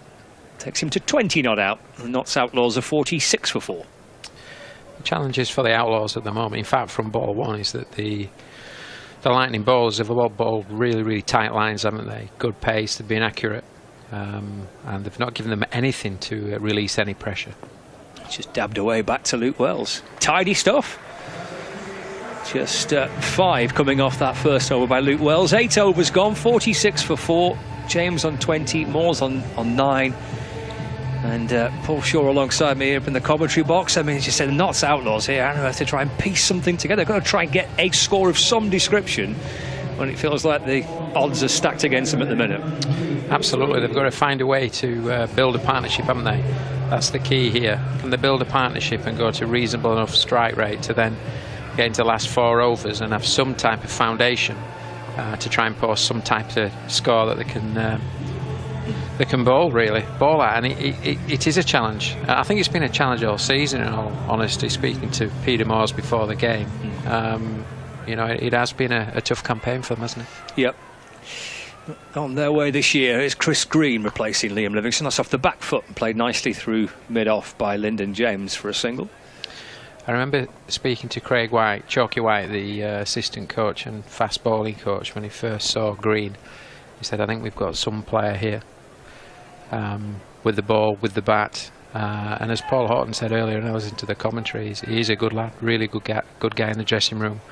Got some leadership capability as well, so he's adding both on and off the field. Green from around the wicket bowls to Moores. Little shorts in the air. It's down the ground. It's all the way, thumping over the boundary into the advertising boards for 6. And that brings up the 50 for the Notts Outlaws, 53 for 4. Some shot there, isn't it? Some shot that from Moores. We're just waiting for the replay to come on now, but to be able to hit that length of ball back down the ground for 6 runs is an incredible shot. Green for Lancashire, I think, in and bowls, and that's nudged away down the ground for a single. 54 for 4. Yeah, I suppose you look at this Notts Outlaws side, you look at some of the players that they've lost, and Paul mentioned this, it looks like a team in a bit of transition, which I think is a fair assessment. They've lost a lot of experience from the team, haven't they, over the course of the last couple of years. As James punches through the covers for a single, 55 for 4. Sometimes transitions, it's interesting, isn't it? So transitions can take a while to work through, but actually this one, that they need to work through this really, really quick, losing a number of senior players, releasing a couple. Yep. Franchise cricket, one or two other things that's happened, it's meant that they've had to play lots of youngsters, perhaps before they're quite ready. It's worked off the back foot by Tom Moores. He'll just take a single up towards the edge of the circle at mid-wicket. 56 for 4. That said, I mean, it's great experience for those younger players now, and through challenges like this for any team, there's opportunity for growth and development. But you know, the T20 cricket is about winning games of cricket, and that's the challenge for the Outlaws at the moment. Loops a little bit off the face of the bat towards the leg side where Jennings is at mid-wicket. End of the over, 9 overs gone, 56 for 4. I know that Lanky's out and about today. I'm not quite sure if he's managed to get himself hold of a camera by the looks of it. Oh my goodness, what on earth is going on? This is Lancs TV at its finest. I mean, they'll employ anybody these days, won't they, really? I tell you what, he's highly skilled, isn't he? I've seen him catching hoops on his head and on his neck. I've seen him filming. I've seen him holding a camera. I've seen him interviewing. Pretty. He's pointing in the wrong direction. Good effort by Lanky. He's been in charge of one of the cameras. Thankfully not the important one that's right behind the bowler's arm. 56 for 4. This is over number 10. Hartley in and bowls. Moores down on one knee, trying to kind of sweep it out towards the leg side. Croft is on the boundary. Just looking at the way that Moores is playing, he's got 18 off 14. I like the way he's playing. He's pushing, he's running the ones hard, trying to turn them into twos, trying to pick the gaps in the field to be able to do that, and also looking to pounce on the ball that's just slightly off line or slightly off length. He's certainly trying to be positive. Here comes Hartley and balls. That's James. It takes a single up towards mid-on. 58 for 4. Well, they've got a little something going, haven't they? In the context of the innings here. This is 30 run partnership. Lyndon James and Tom Moores. Hartley in and balls to Moores. It's in the air, but it'll bounce in front of Dockrell and the deep mid-wicket boundary. So just a single for Moores. He moves to 19, 59 for 4. The thing is about the Lightning side, I think I said it to Fraser before the game started, is that they've a really good balance of experience and youth, and they seem to have all disciplines covered. Hartley to James, and just nudging it towards the edge of the circle on the leg side for a single. You know, they've got left arm, right arm pace, they've got leg spin, they've got off spin, they've left arm spin, they've got power at the top of the order. They've also got players in that middle order that if they need to consolidate can do that. All of a sudden this Lightning team looks a really strong unit, doesn't it? It does, yeah. It's looks a pretty formidable 11, as it has done for the majority of the group campaign, but then you bolt on Salt and Livingston to the team. There is one other guys returning, Liam Livingston at deep square leg to field. 61 for 4. You look at the bowling options they've got. Most of them have played international cricket. Including this man, Tom Hartley, is in and bowling. And James content to take another single, which is what they've been really operating in the last 2 or 3 overs. So trying to build something here, trying to get a platform to try and, I don't know, kind of scamper their way up to some kind of total that they might be able to defend a little bit later on, but at least they've got something here. 62 for 4. Absolutely. Incidentally, in my preparation, you know, I have a good walk around the ground and chat to a few people. I chatted to the ground staff, and this is the pitch that they played Worcestershire on. Okay. You know, they chased down 180 odd, and Luke Wood scored the 6 off the penultimate ball of the game to win the game. That's that same pitch. So it's not been played on since, but they've brought it back for this game. Here's Luke Wells returning from the Statham end, carved away by Lyndon James out towards deep point for a single. It's good research then, Shawsey. Well done. Absolutely, and a few cracks in it, but it's very firm. The plates, the cracks, the edges of the cracks aren't moving too much, just a little bit, not too much, so there shouldn't be too much in different bounce. Okay. And as we've seen with the pace bowlers, there is real bounce and carry, isn't there? 63 for 4 in the 11th. Just reached the halfway point for the Notts Outlaws. Cracked down the ground by Tom Moores. Croft at long off fields. The key thing for the Outlaws at this stage of the game, and these two keep building on the foundations that they've set. They're building a reasonably good partnership, and then they'll look to accelerate that as they go through, but they could do with batting for the next 6 overs. Obviously the Lightning will want to break this partnership as quick as possible and bring in number 7. Wells to James. Oh, it's gone through Lancashire's captain Keaton Jennings, and come back for 2. And then James moves on to 28. Score ticks on to 66 for 4. Looks like Blanky's just been doing his rounds. He's just a little jog around the outfield. He just sat watching. I think he might be taking pictures now. Is he helping a photographer or something like that? Wells in and bowls to James, who's reaching for it and bottom edges it back down the pitch. No run. Certainly got a good view of the game down there, hasn't he? Well positioned. He's poised, actually. He's poised. I think he's thinking about running on and taking one of those one-hand catches just inside the boundary row. Wells to James. Loops away towards square leg, and through they go, potentially for a leg by.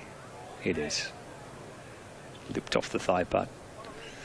66 for 4. Well, Lanky's had a turn on the camera already tonight. I saw him sitting on one of those sofas as well before. He's chilled out on one of those sofas. Just having a moment, wasn't he? Well, why not? Not much room on the sofa if Lanky sat on that. It's off the back foot by Moores and hammered down the ground. And 22 to Tom Moores. That's the end of the over. 11 gone. 68 for 4. James on 28. Tom Moores on 22. What do you reckon from here? What's gettable? With 11 overs gone, 9 left. They've got a base. They've got something to try and push on to. Can they get to what, 145? Could they get to 150? It depends, I think, on this partnership. If these two keep batting the way they are, then gradually accelerate and really have an onslaught in that last 4, there could be 150, 150 plus. I think more likely somewhere between 130 and 140. Yeah. But this partnership, I think, is key for the Outlaws. And as we said earlier on, it's really important that Lightning can break this partnership, bring in number 7 and build pressure and take wickets and keep them below maybe 120, 130. Well, that succession of spin has come to an end because we're returning to some pace. And Sakib Mahmood from the James Anderson end bowls to Moores, who goes on the back foot, tries to pull it. The ball just slides down past the leg side, and Tom Moores looks back towards the umpire just for clarification as to why that's not been called a wide. Tight, isn't it? Tell you what is great to see, though. I mean, there's 2 out-and-out quicks here. 2 out-and-out quicks running in, balling quick, balling great lines, great lengths, and building pressure. And it's phenomenal to see, because any quick to ball at pace and keep their accuracy is a real challenge. You often slide one down the leg side or slide one outside the off stump. Wraps the pad of Moores, and Mahmood pleading towards umpire Milnes. Not out is the call. Cheeky look towards the umpire from Sakir Mahmood. Leg by the decision. Score moves on to 69 for 4. It's a big shout. Ooh, maybe too high. Just maybe flicking the bail, perhaps. It's great lines, though, isn't it? Great lines. Wicket to wicket, real straight.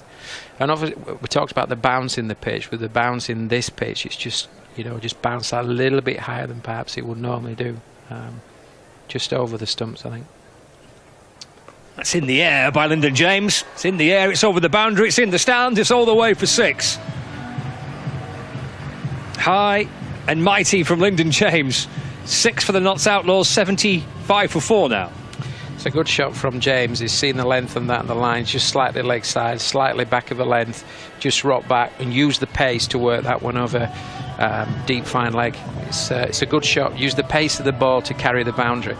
Just looking at the run rates, gradually lifting. It's been round about 6 throughout so far. Into the 12th over, it's now just creeping up to 6.52.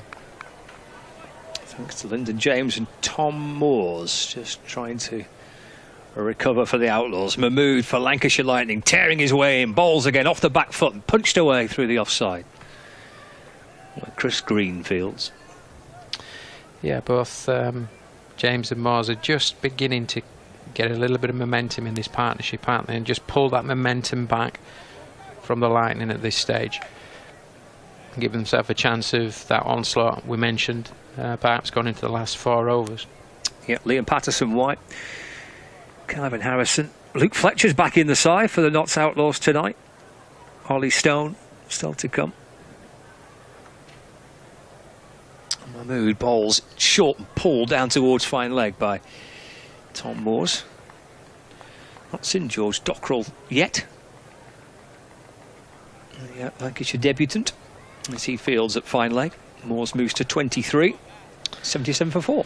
You mentioned Luke Fletcher earlier, and I saw him before the game. Had a quick chat with him. What a great guy he is, and still playing this wonderful game. He loves it, doesn't he? He does. I said to him, when are you finishing? He said, not for a while yet, surely.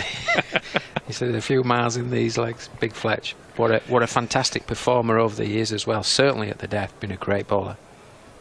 Final ball of the over. Mahmood to James. Plays it confidently away into the offside. Lancashire's captain Keaton Jennings fields at cover.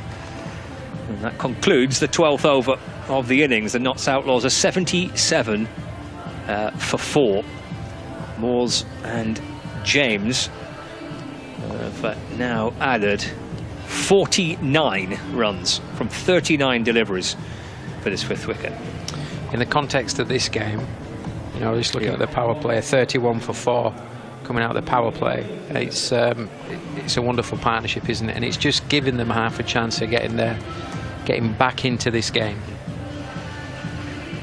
Yeah, you mentioned that 180 that Worcestershire got, which was the last time we played here, and it was the last match played on this pitch. I mean, watching it, that felt probably about 15-20 runs over par. Yeah. As Livingston returns, carved away by Moores. It's disappearing down towards the 3rd man boundary. Mahmood's there, catching up with it, flicks the ball back. Dockrell returns it. And they've run 2. Good work. Flick back by Mahmood, and then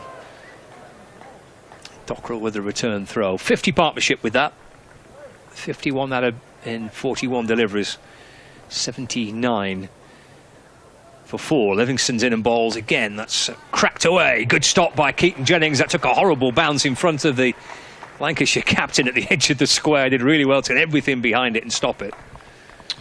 Yeah, he's just watching the way that Moores is playing. He's judging length really well. His decision making is pretty good this evening. He gets back, he gets forward. and picking length for any batter is absolutely key. He's also worked quite hard on his hands. He's got incredibly fast hands, so he's done a lot of work there, hence the power that he strikes from a decent base. He could be a danger as this game goes on. Livingston over the wicket, balls pulled by James down the ground. Croft fields just a single, 81 for 4. So yeah, just going back to that 180 score that Worcestershire got, felt that maybe about kind of 15-20 runs perhaps over par. Yeah. The average score batting first here since they rotated the square round is about 162.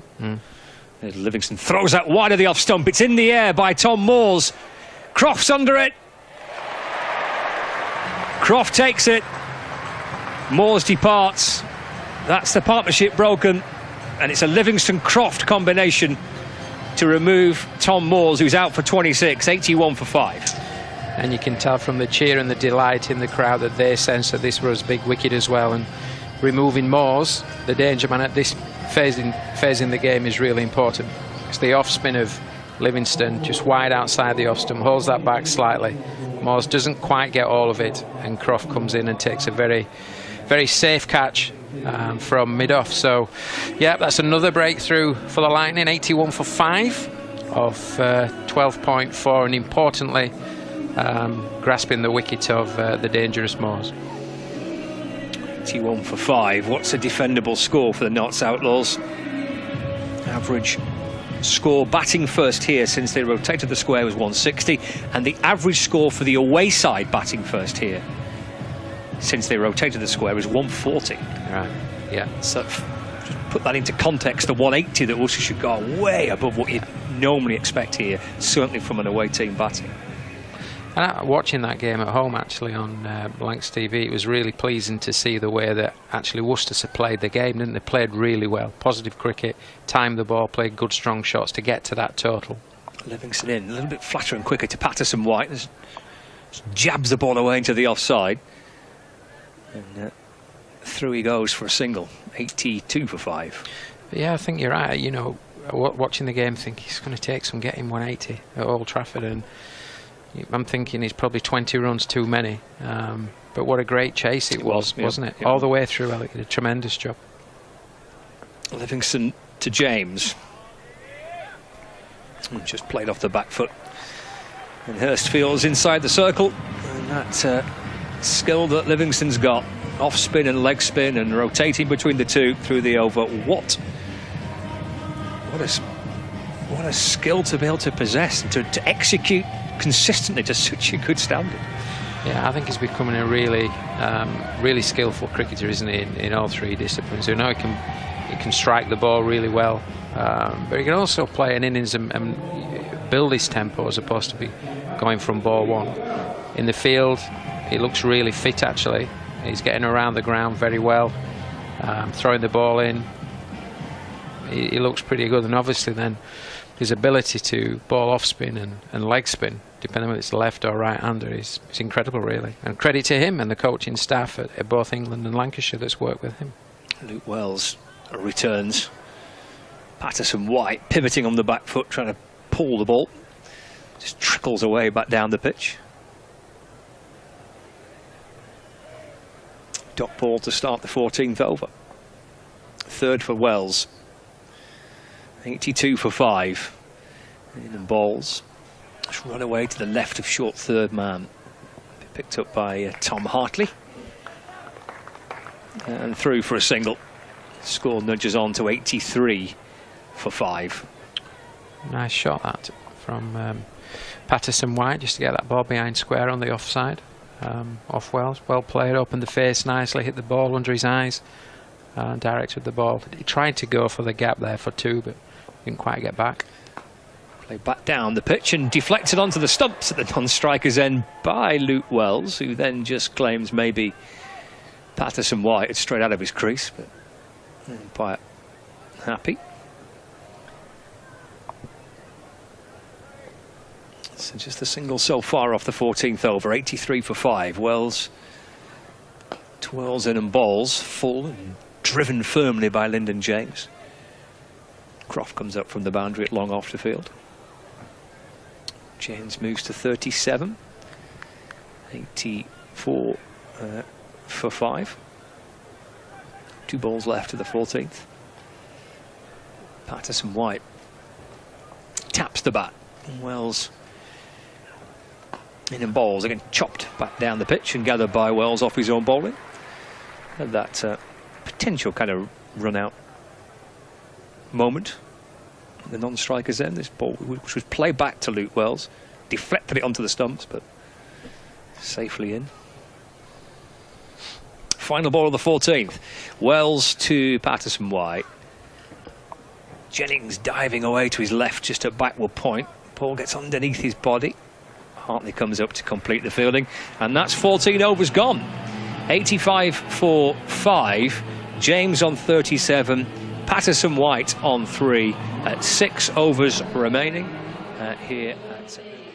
Time for another scatter blast. Here we go. A-stand. Who wants a T-shirt? Come on, give us a shout. Give us a shout. Let's see you going crazy. Who wants one over there? Come on, there we go. One more over there. Come on, let's see you. Up at the back there. Oh, one at the front there. One more. Fella over there. Can we get to you? Oh, caught on the boundary. Well done. Liam Livingston returns and bowls around the wicket. Played away by Patterson-White through the offside for 1 run. Change in the commentary box as Paul Shaw leaves us. We'll be back in the 2nd innings. Paul Horton's back alongside me. 86 for 5. Thanks to James and Moores, they've given themselves half a chance of putting something on to try and defend. Slashed away by Lyndon James towards square leg. And the score moves on to 87 for 5. Yeah, it was a nice partnership after obviously losing the 4 overs, 4 wickets in the power play. It was a poor start, wasn't it? Yeah, it was a poor power play. But obviously, they built a good partnership. Obviously, lost Moores and he played aggressively. He does have fast hands with the ball. Seems to slap every cricket ball comes to him. Around the wicket, Livingston.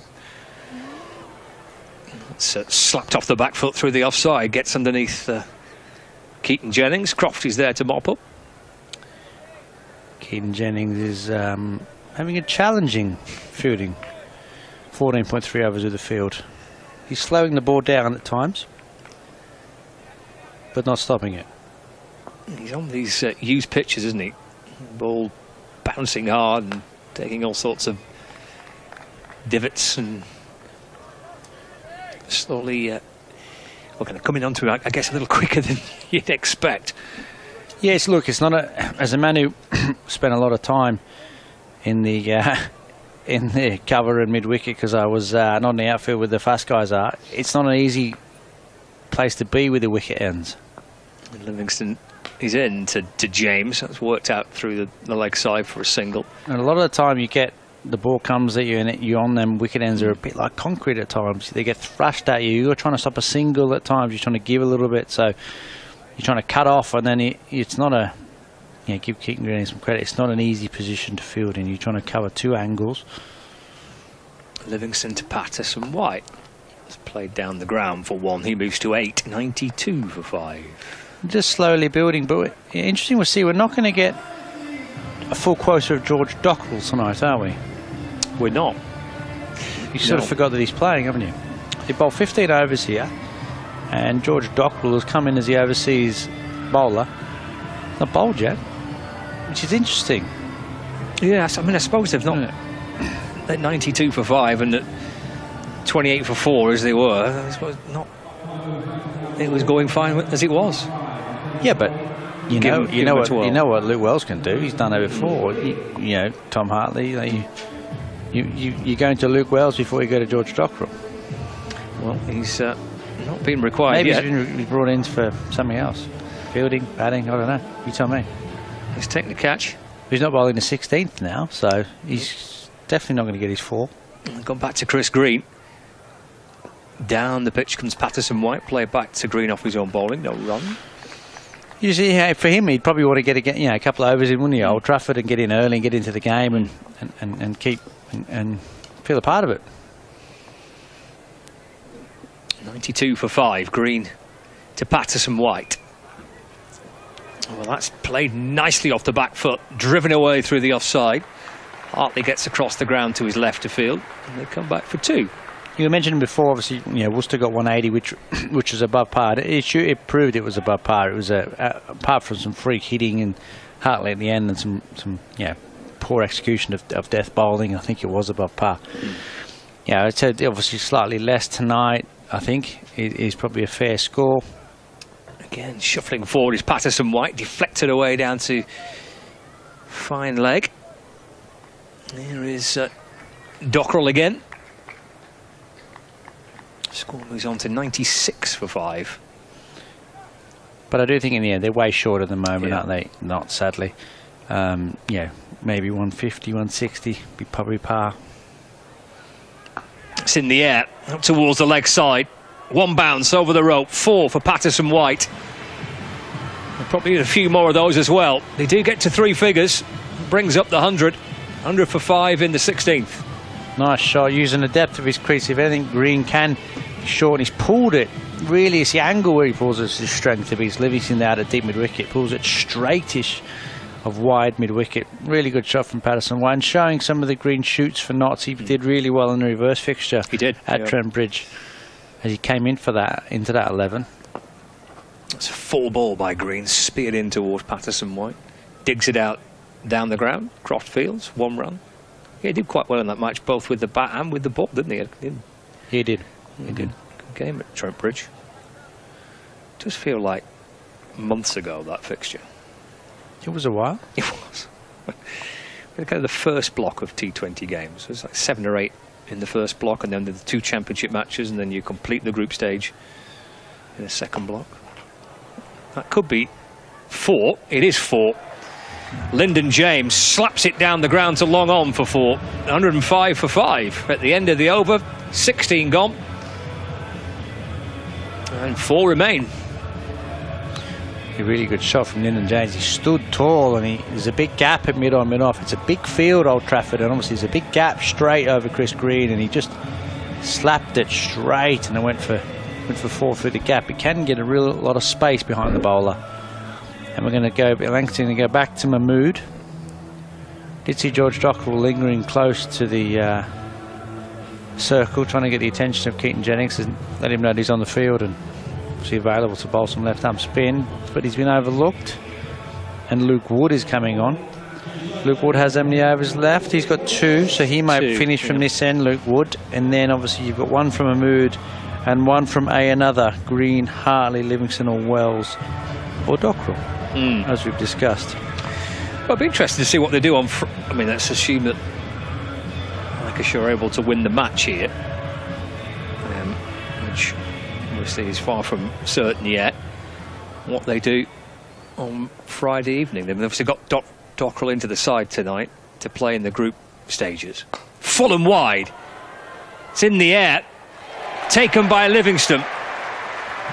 Patterson White departs for 17. Wood gets another. 6 down now. 105 for 6 as we start the 17th over. Yeah, another good catch from Livingston out in the boundary. It was a really interesting field they set. They set a short third man, a deep backward point, and a deep point as well. Really square, and they had mid-on and mid-off up in the ring. And they almost sort of knew that Patterson White was going to go. If he'd go square, and it would sort of skew off his bat. And it almost did. They set 2 fielders out there, and he sort of did to the plan. They didn't go at him. They sort of went wide on him, and he had to try and he put it out there, didn't he? Yeah, Luke Wood obviously can hold his line really well, and he had done in his first 2 overs with a new ball. Bigger side, that side, offside to the left-hander from Luke Wood from this end. Smaller boundary, staying away from a smaller boundary. All these little interesting, really good lengths, understanding the dimensions of the field, the surface, the bounce in the wicket. Really good things. You sort of go unnoticed at times as sort of the tactical nous of what they've done here and what they're doing goes unnoticed at times. It's not just quality in regards to execution. There's obviously really good understanding of what they're trying to execute. 105 for 6. He's been impressive by Wood and Mahmood, especially in the power play. Drops it back of a length this time to Harrison, who drags it away to the leg side. Through he goes for his first run. 106 for 6. We've seen some high-class bowling from Lancashire Lightning in this group campaign, and in particular from Luke Wood and from Saki Mahmood. Perhaps we shouldn't be too surprised. They are international bowlers, but still consistently bowling kind of at the peak of the powers really through this competition. Brilliant. 105 for 6 into the 17th over. Lyndon James. Well, he's 43 not out. It's a fine effort. Full and wide, and he gets bat on ball. Down towards the third man boundary, and he gets 4 more, edging towards a fine 50 here. 110 for 6 now. Really good. It's not better than bat on ball. Luke Wood goes for a York, and Lyndon James gets right down. He opens a face. He almost plays with a full face, but opens the face to the bat, runs it past a short third man for 4. It's really, really good batting. He's deep in his crease, but he does open the blade up intentionally. It's really, really good batting. It's not just bat on ball. It's a lovely, lovely cricket shot. T20 cricket shot. Full and wide, steers it down to the boundary. 47 not out. That'll be a leg by. He'll remain on 47. Just trying to work it away to mid-wicket. So it's 111 for 6. Brings Calvin Harrison back on strike. 111 for 6. And great figures again tonight, hasn't he? 2 for 15 off 2.3. Luke Wood. Just drops it in towards the onside. He's been sent back. He'd be run out if he hits. He misses. Harrison was gone. James didn't fancy it. Dropped into the onside. Had to turn and get back. Direct hit. Harrison's gone. Bounced past the stumps. And he lives to survive another day. Yeah, didn't. Interesting call from James, but send him back, and obviously it would have been Harrison. There's no way. Once you get sent back and you have to turn, that's it. There's not a lot you can do. Final ball of the 17th over. Full and off stump and dug out by Harrison. Out towards the leg side for a single. We'll come back to this conversation about George Dockrell in a minute, but with 3 overs left, if you are heading to Emirates Old Trafford, you can get yourself a earpiece to listen to some of the cricket. And there's a guy there wearing his Miami Beach t-shirt with his earpiece in, and he's seen himself on the big screen. Give us a wave. Hey, happy days.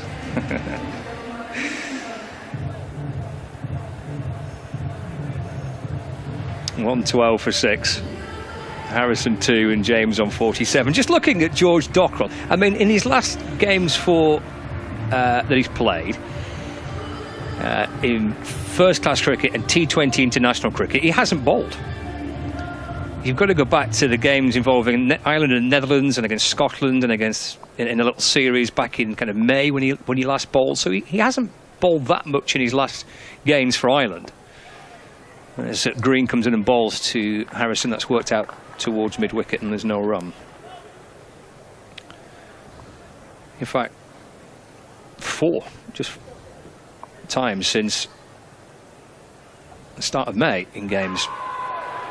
A big appeal for LBW there by Green. Not out, says David Mills. 112 for 6.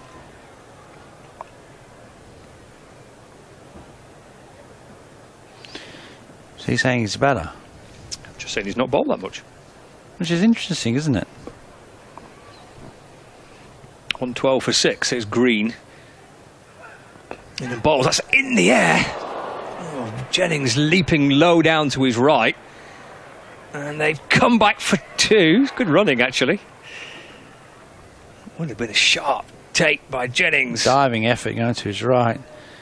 Not been Jennings' night, covering mid-wicket, has it? But great effort. Great effort. That was a tough chance. He's only getting it. He's about 6'6", isn't he, Jennings? A full-length dive. Long way down, isn't it? Yeah, there's not many other people going to get to that. 114 for 6. Green into Harrison. Reverse sweep. And for 4. Dockrell can't get round to cut it off. 118 for 6. Again, a wonderful shot from Harrison. Is it Harrison this time? Wonderful shot, beautiful reverse sweep. Just Lyndon James, he just reversed low, beats Sakima, move short Fern, and the Dockwell has come to a real backward point now. Plenty of gap in past cover. Fizzed in by Green, this next delivery to Calvin Harrison. Calvin Harrison knows this ground well. He Manchester Originals cricketer. So he's played here. We've had some experience in the 100, obviously on the surface. So it's not a true away game for him, because he has played some cricket here, which is interesting, isn't it? She's like his second home ground. Definitely. Well, it is his second home. He'll be home as of Sunday, won't he? He'll be in the hotel, won't he? It's as of the 1st of August, yeah, it will be. There you go. Yeah. So not far. Chris Green, a little bit expensive for Green tonight. You normally expect him to do really economical with his bowling. Final ball of him tonight. And he beats Harrison, plays and misses. Snaffled by Salt. And that's Chris Green. And his 4 overs completed for the evening. 2 overs left for the Notts Outlaws. 118 for 6. James on 47. And Harrison on 8. George Dockwell is an all-rounder, isn't he? But you would probably say he was a left-arm spinner, wouldn't you? Yeah, I would. I've said that, yeah. But I'm just saying he's not bowled much of late. Which is amazing to think. Yeah, was it the World Cup, his last international sort of cricket? Here's Luke Wood, penultimate over of the innings. Full and wide. James gets it over extra cover. This might be 4, and that'll be a 50 if he gets to it. It is. Well, it's a really good effort. In the context of the innings, his teammates appreciate it. It's a very gutsy, determined half-century by Lyndon James. He's 51 not out. And the Notts Outlaws are 122 for 6 as we start the 19th over. Great shot. Has he played well, isn't he? Been a shining light in his batting order today. And then James 51 of 37 balls. And up over cover it went. In comes Wood. Balls again. Leg side this time. In the air. Oh, brilliant catch. Wonderful catch by Liam Livingston. Sensational work just to try and get to it, let alone take it and keep it as he hit the ground. Livingston back in the Lancashire shirt and takes a stunning catch. 122 for 7. James has gone for 51. It's a brilliant catch. He's slower ball and he's whacked it out to wide, mid-wicket, mid-on. But Liam Livingston running round takes a full-length diving catch. He does it easy in the end, but once he knows he's going to get there, he's got such safe hands with him. But it's a full-length dive. It's a hell of a catch, and he's landed, sort of dug the pitch out. Is it 3 catches for Livy there tonight? He's been brilliant out in the outfield. That was a special catch. And they have been good in the field, obviously. King Jennings has missed a couple, but he's got four catches tonight, Livingston. Which is incredible for an outfielder. 122 for 7. Wood fires in a Yorker to his old mate Luke Fletcher, who brings the bat down and keeps it out. Full and straight, aiming for the stumps. Dug out by Fletcher. He gets a run. 123 for 7. With 3 balls left for Luke Wood tonight. 3 for 21. It's been a good night out against his former side. Yeah, it certainly has been. Hasn't Luke Wood been a brilliant signing for Lancashire? It goes unnoticed, that signing a few years ago. Goes for the Yorker again. Harrison again successfully digs it out. Bangs it in towards the offside. Scuttles through for 1. Moves on to 9. 124 for 7. Yeah, it does intrigue me a little bit, this Dockrell thing. If Dockrell can't bowl, or isn't going to bowl, then surely Tom Bruce is a better batsman than him. Or am I reading that situation wrong? Well, I suppose he gives you the option that he could to bowl. Wood, left arm over the wicket, throws it full and wide of off stump. And Fletcher looks back down the pitch, and Steve O'Shaughnessy says, nothing wrong with that. Yeah, maybe he does, and maybe maybe he will bowl in the later games. Just slightly interesting. We all expect him to bowl, don't we? Expect him to play, come in and feature with the ball. It'd be interesting what number he bats in the lineup. Maybe 6 or 7, will he? With regards to the batting lineup we got. So non-bowling number 7 as an overseas is an interesting shout. 124 for 7. Wood left arm over, balls again. Fletcher muscles it out towards Livingston again. Doesn't fall this time for Livingston to take a catch. Bounces in front of Liam Livingston. Fletcher doubles his total. He'll be on strike for the start of the last over. And that is Wood done for tonight as well. 3 for 23 from 4 overs. 125 for 7. Brilliant, Woody. Brilliant with the new ball again at the start, wasn't he? No width. No, didn't really over pitch. Wasn't too short. Brilliant bowling. Got a dog inside Emirates Old Trafford tonight. Look at this little furry friend on the TV. Lovely. Dogs allowed? This one is. Yeah, He'd be sneaked in. Yeah, well, he's not now. He's obviously been shown up on camera, so. Yeah. He's got plenty of snacks. He has. Yeah, maybe the dog helper, but wonderful to see. 125 for 7. Here comes Mahmood in and bowls.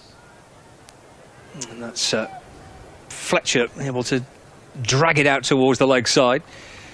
Through for a single. Well, I mentioned maybe trying to get to something between 130 and 140. Well, they've got 126 for 7. Yeah, it doesn't feel enough. If you can finish strong here and squeeze out to 140, then it's it. It's a total at least. I think they're short. This is a really good surface. It hasn't really spun it or done a great deal. It's a good wicket. Got pace and bounce in it. The outfield looks a bit quicker than it did, I guess, the last time you used here in the Worcester game. So they look 20 short knots at least on current form. So I don't have any issues in Lancashire chasing this with the batting lineup they got. But at least 140 gives them a little bit of a chance. Mahmood bowls and Harrison going across the stumps, trying to work it out towards the leg side. And great to see Fletch back playing. He had his knees pumping that ball, wasn't he? The ball before, he sort of pulled one into the leg side. He thought there was a chance of 2. He got the big knees pumping. He's been a great bowler, and he's a great death bowler, isn't he? Mate, Yorker bowler. So let's see that tonight. Great character on and off the field. Wonderful servant for knots over the years. 4 deliveries to go. 127 for 7. Here's Mahmood to Fletcher. He kind of steps to the leg side and tries to wallop it away, but a play and a miss. Yeah, short ball gives himself room. Fletcher with the short ball play, he just gives himself enough room, and Mahmood follows him a little bit. 3 balls left.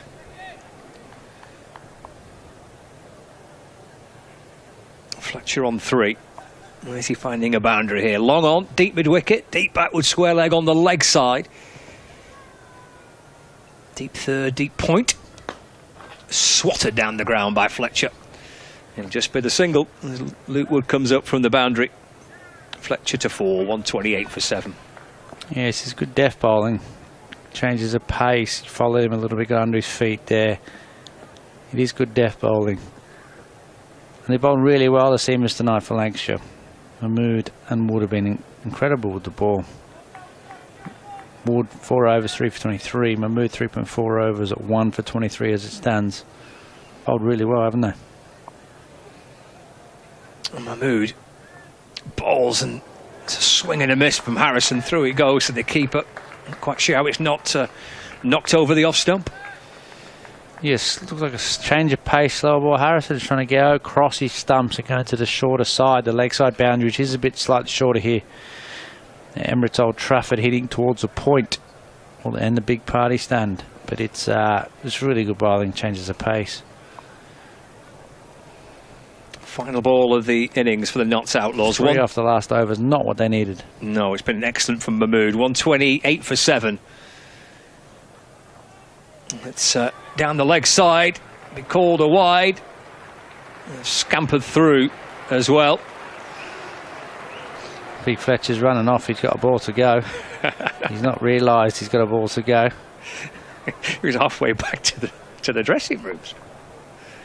Got to walk back, not only a ball to go, he's got to face it. So 130 for 7 with the wide and the run. So he has to face it again. Looking over his left shoulder towards that leg side. Third man comes inside the ring. It's a deep point, there's a long off, and then 3 on the boundary on the leg side. 2 in front of the party stand and 1 at long on. Final delivery. It's Fletcher on strike. He's going to hurtle himself through for 1 as he steers it out towards the Lancashire captain, Keaton Jennings. And they finish on 131 for 7. So 132 to win feels, and it still runs to get, but it feels like that should be well within Lancashire's range, Paul. Yes, not enough. It's 25 short, you know, on this pitch tonight, isn't it? You needed 155 plus 160 to be a good total. That would have been a competitive total tonight, but it wasn't, and it isn't, and they're well short. 131 is not a big total in T20 cricket these days, and especially in these conditions, on this surface. This is a really good wicket here, bit of bounce, bit of pace. It's not really spun, has it, at all? There was no didn't sit in the surface. It just come on nicely, play on top of the bounce, and the ball slid on. Lancashire knocked this off in 15 overs. Oh, well, that'd be a good win if they can do that. 132 it is to win, and it's been a pretty good night for Luke Wood. I reckon we can probably get a bit of reaction from Lancashire's bowler Luke Wood in conversation with Fraser Dainton. Work from Luke Wood this afternoon. What do you make of that, Regnings? Yeah, we bowled pretty well throughout. I think everyone who bowled sort of turned up today and took wickets early, which helps, and kept going throughout the innings. There was only that partnership in the middle that really held you up, wasn't there? Yeah, them 2 played well. Tom and Lyndon played pretty well there. Got them back in after an early start, and then, yeah, we just kept the pressure on and kept taking wickets. How much patience did you have to show at that point? Yeah, I think you're never going to get them in clusters like that all through the innings, but we bowled well, stayed patient, and like I said, the rewards came. 3 for 23 for you. You've got to be happy with those figures? Yeah, I was just saying to lads, I ain't got a wicket in 3 games, so it's quite nice to put 3 on the board. I noticed you were getting a lot of love from some of the lads there. Say again? I noticed you were getting a lot of love from some of the lads there. Yeah, like I said, I've been on at them before, but nah, yeah, it was nice to put a good performance in. Nottinghamshire, 131 for 7. Are you confident you'll be able to knock those off? Yeah, the same wicket we played on the other night, chased down 180. Obviously salting liver back as well, so strength our side up, but yeah, confident chasing it. Go and join the lads. Well done, Luke. Thanks very much indeed for joining us. Let's bring in Paul Shaw. What did he make of that 131 for 7, Paul? Is that a total that will be certainly within Lancashire's grasp, surely? Yeah, I would hope so, and with the power they've got in the lineup and the experience they've got in that lineup, I would expect them to chase that down. We know 160 plus is probably an average score here, so probably the Outlaws are just under par with that. But I mean, you know, when you look at the power play, 4 wickets in the power play, they were struggling from that point onwards. The bowling unit to the Lightning, I thought, bowled superbly well. Lovely to see Wood and Mahmood bowl with real pace and accuracy on a quick bouncy pitch. That was fantastic. But also the spinners, I thought, bowled beautifully all the way through and collected wickets as they went through, and really well supported in the field by the fielding unit. So first half, what a great first half. I'm going to say, what about that catch from Liam Livingston at the back end there? He's come in a little bit rusty, he says, but why? Oh, that was a catch and a half, wasn't it? Wish I was that rusty. He looks in really good nick, doesn't he? He looks fit, he looks like he can't wait to get involved in the action, chasing the ball down, diving around, taking catches like that. Bodes well for his batting innings. You've got to be confident. Yeah, I'm confident. We'll see. The run chase coming up very, very soon. But join us in just a moment or two. It's time for a bit of mascot mayhem.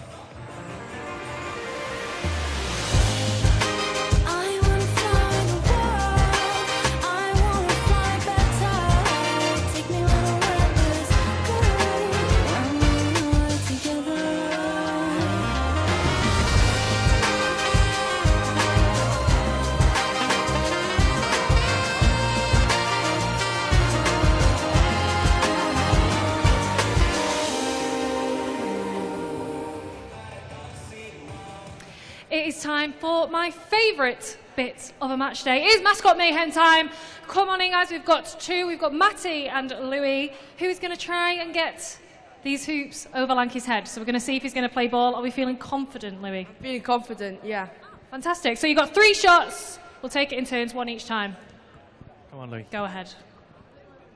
You can do it. Just give it a... Maybe you can't just yet. Yeah, well, let's move you closer just a tiny little bit. We'll get you sort of head on. We'll let you... That can you did ask me for a practice one. That can be your practice one. Try that tactic. All's fair here. Oof. Maybe don't try that tactic again. Matty's ready to have a go. He's watching closely. Come on, Louis. Oh! Okay, Matty, it's down to you. Come on, ladies and gents, give me some encouragement. Let's hear some sounds for these guys. Okay, here comes Matty with his go. Ooh! Just over the top. Here we go. Try another one. There you go, Matty. Oh, so close. One more go, one more go. Right, if neither of you gets this, we'll go to a tie break. Oh, right, one more go each. One more go each. One of you, hopefully, will be going into the draw to win a final day ticket. There we oh, go. Yes! We'll call that. We will call that. So Louis is one up. Matty, see if you can have one more go and see if you can have a go. Get it on. Oh, there we go. Even Third better. time's the charm. Even better. Many congratulations. Well done, guys. Thanks very much indeed for joining us. Are we going to have a quick go, Carla? I would Come on, absolutely then. love to have Come a on, quick Lakey. go. Let's have a go. Let's see whether we can All get right. on. No Carla, I'll let you pressure. go first. I feel very nervous. I'm not surprised. My life has led up to this. I need... Right. I know what I've got for Let's have a next go. time. Let's have a go. Oh, no, that was Oh, terrible, we wasn't both it? need to swap positions next time. Clearly, it's harder than it looks. Yes. Louis, Matty, thanks very much indeed for joining us. Well played, guys. Give it up for Louis and Matty, ladies and gents. Thank you. Welcome to Conrad Dubai. Here's your key. Thank you. Let me help you with the bags.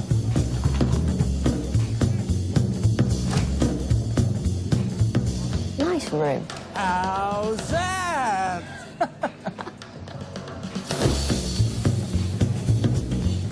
How's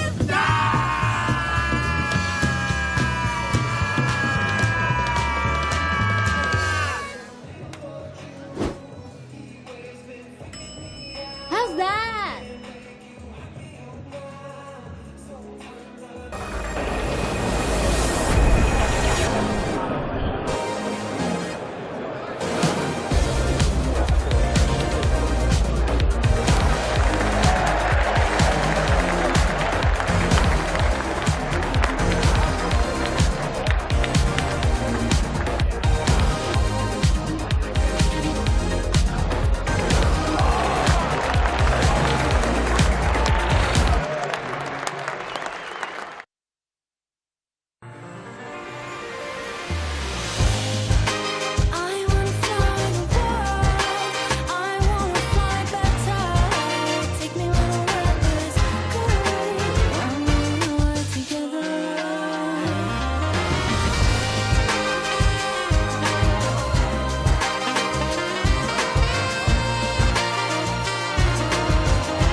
This is a call for hungry dreamers and hard-working self-believers. Success is down to more than just luck and talent. It's striving to be the best, breaking the boundaries and never giving up. Are you ready to become your best self? Are you ready to unlock your greatness? So what are you waiting for? This is Education Evolved. This is UA 92. Welcome the batters for the Lancashire Lightning.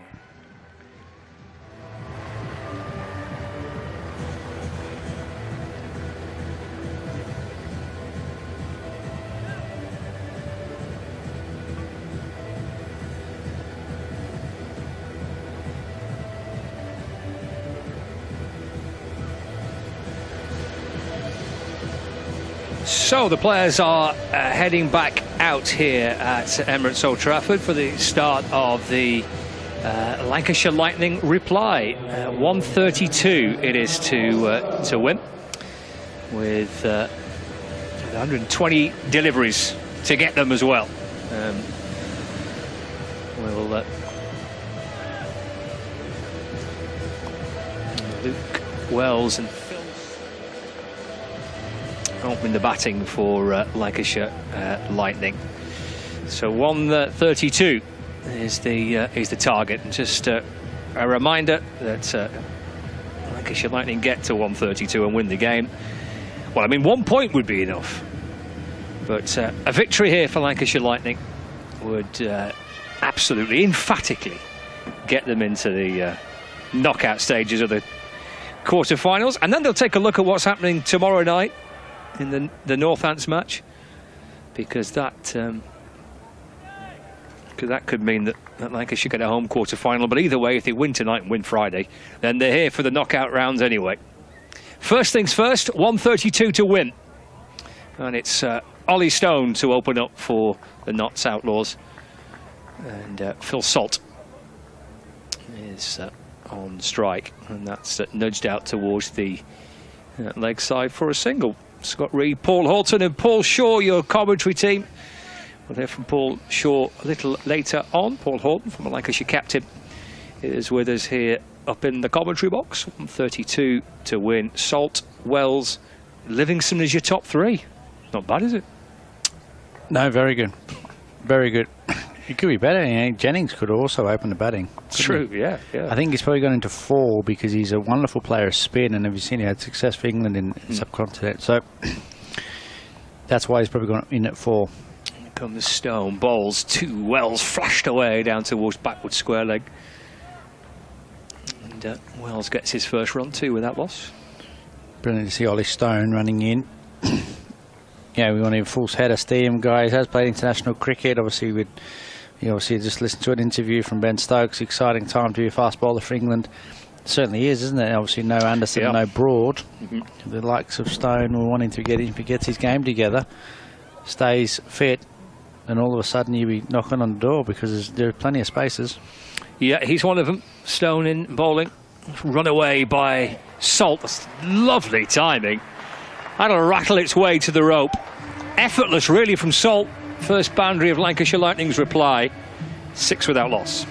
Yeah, lovely shot. Obviously, there's good pace and bounce, isn't there? But Salt, the first ball, he sort of just, was old school, get off me, gloved it into the leg side, and then a short ball again to Wells, he just tucked it round. But Salt just on top of the bounce, timing through backward point. It's interesting, isn't it? Not to have a slip, a third man and a ring field in a traditional, whereas Lancashire employ the slip, the short third man, and that wide backward point, which that ball would have run to. Stone to Salt. Just drops it away towards the mid-wicket region. So it's almost interesting how that field has not been employed by both sides, whether that's tactically how they want to do it, or Ollie Stone prefers a third man with his pace running there. But definitely, Mahmood and Wood have got extreme pace, but they do use that short third man, Lancashire, don't they? Yeah, they're doing it now to Wells, so they've got a slip, short third man, deep backward point. You got the mid wicket in and only 2 in the off, but they don't use it to Salt. Defended by Wells, just snaps the ball back down the pitch and gathered by Stone off his own bowling, and there's no run. Different plans for Salt and for Wells. 7 on the board. Only the delivery to go of the Lancashire Lightning reply. Ollie Stone opening up from the James Anderson end. Twirl of the bat from Luke Wells. In comes Stone and bowls, and flicked away down to fine leg by Wells. And he gets 4 to complete the first over, and it's 11 without loss. So a positive start by Lancashire Lightning. Yeah, positive start. It's all good and well having pace and bounce, but ultimately you still got to hold your line and your length. And he's too short there, Stone. He's too short. The whole over's been too short, in effect. He was pulled, he was cut, wasn't he? He's not dragging the ball forward. He's not dragging Wells forward. The extra bounce helping him at the top of the stumps. It's a short ball on his hip. Fine leg up. Wells is more than capable of squeezing that over short foot for fine leg, isn't he? He is. See some more pace. Left arm quick. Fazal Haq Faruqi. into the attack from the Brian Statham end. He's got a bag of tricks for the Faruqi. He played for the Thunder in the Big Bash, didn't he? And then the season just gone really, really bustily, short, but bustily, can swing the ball back. Well, he comes bustling his way back in and bowls. And it's ultimate to respect shown by Phil Salt, defending with a full face of the bat, back down the pitch, and there's no run. So all the tricks been a good addition to the back end of this competition. Too little, too late for Knotts. But great to have a left arm quick of this ability.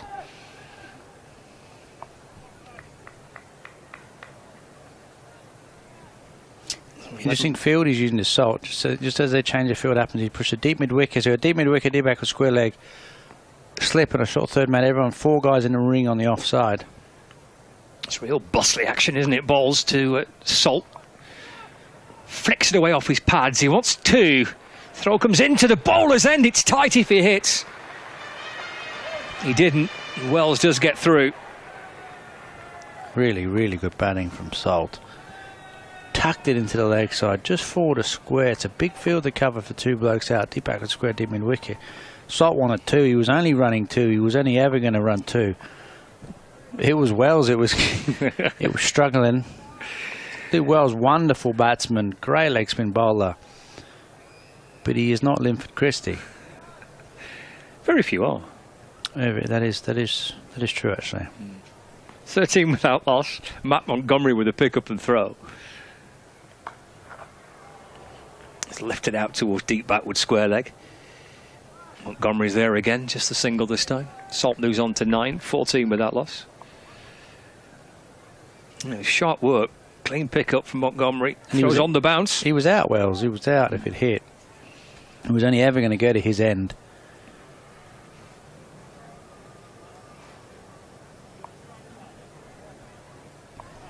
.14 without loss. Halfway through the second over.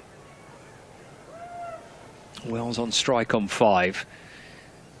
Tall left-hander. Opening the batting for Lancashire Lightning. On the leg side boundary, a deep backward square leg, a deep mid-wicket. Oh, it's a sharp ball that Wells just pushes out and the ball snakes away past the edge of the bat. Really good bowling, like a forward defence. It just swung a little bit on him and he just beat the bat, but it's a good length. It's a really good length.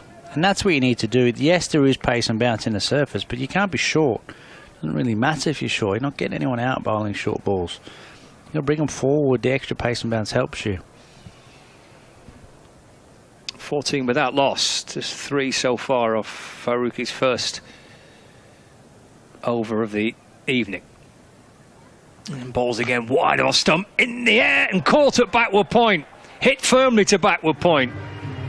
Wells goes for 5. Almost knocked him off his feet. Lancashire Lightning lose their first wicket, 14 for 1. It's a great catch. It's actually wide. It's like a wide half volley. Wells not really into the ball. He just sort of skews it to backward point, doesn't he? Catchable height, and Montgomery takes a catch, sort of falling to his left. A tame end for Wells, really. But he's going to play aggressively and play hard. He has done up top. He's been brilliant. Obviously, he's got such long, powerful batting lineup behind him. First wicket of the evening for Fazal Haq Faruqi. Played for Afghanistan in the recent World Cup. Picked up wickets against South Africa and Bangladesh. Certainly the star of the show with the ball in Bridgetown against India, 3 for 33. About a month ago.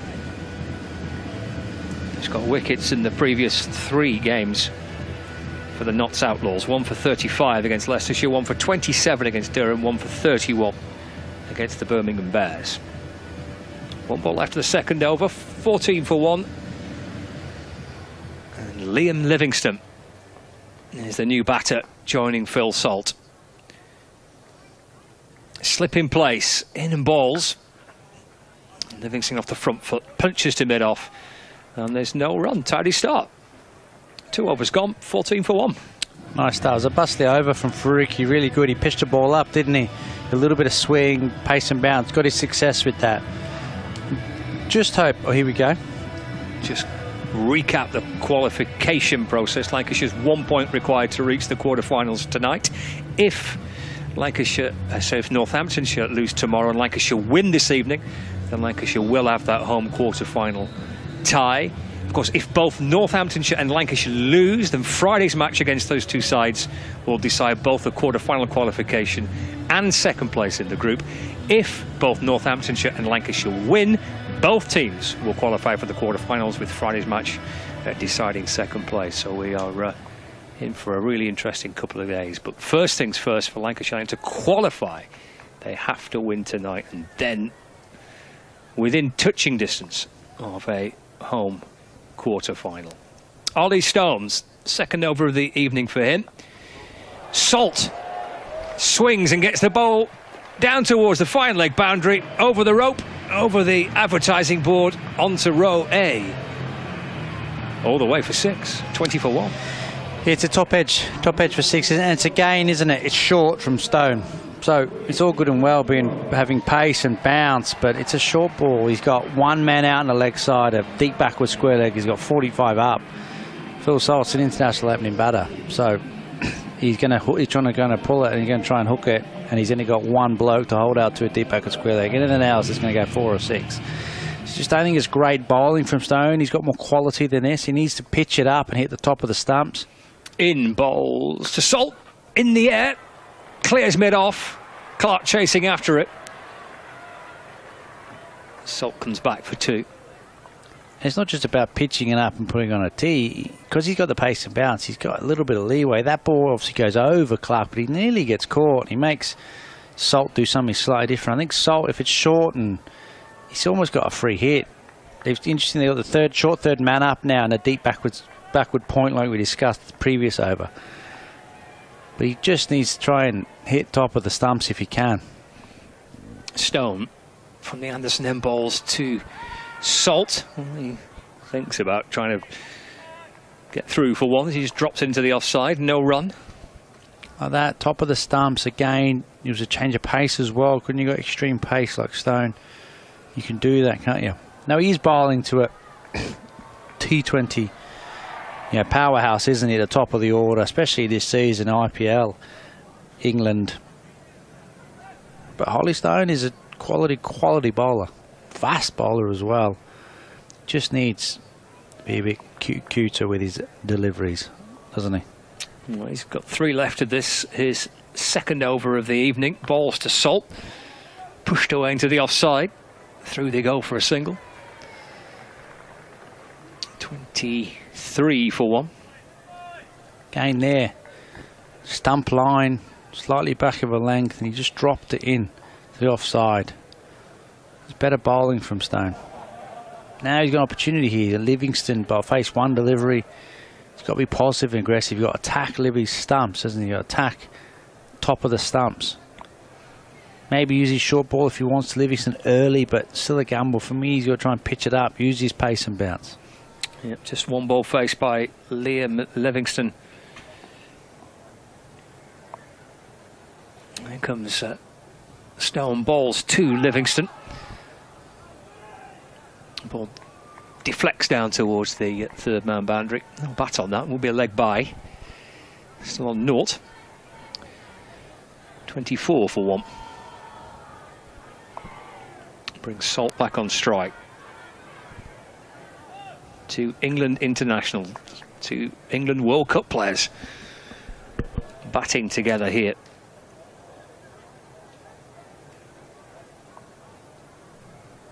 Lancashire's target of 132 to win. Salt back on strike. There's Stone. And balls to Salt, up and over cover. That'll be 4. Bouncing over the rope. 6 to start the over, 4 to end it. 28 for 1. Brilliant batting from Salt, isn't he? He's looking almost he's a class above in this batting lineup. He's slightly over pitched. They didn't mind what Ollie Stone was trying to do. Obviously, he can't bowl short again. He pulled for 6, hasn't he? But he's just been clipped over. over cover for 4. It's really good batting. You haven't got the margin for error. He's real so small with Phil Salt, and that's what good players do. You almost have a pocket you can bowl in, but if you miss that short or full, they're going to really punish you. Really punish you. 22 to Salt from 11. 3 overs gone. Luke Fletcher for the first time tonight from the Brian Statham end. And Liam Livingston on strike. Deep backward square leg and a deep mid-wicket. Fletcher to Livingston, shuffles down the pitch and flashes the ball away through the offside. Oh, he's managed to pick out the gap between the two fielders. Harrison and Montgomery out on the leg side boundary, and Livingston gets underway with 4. And Lancashire Lightning to 32 for 1. He used his feet. Fletcher, slightly slower pay. Livy's just clipped it through the leg side. He's timed incredibly well. He took everyone by surprise and beat the two fielders out of deep mid-wicket and deep backward square leg. And he's definitely going to come hard here, Livingston. It just shows how good a surface this is. Fletcher back to Livingston. Off the back foot, trying to help it down towards fine leg.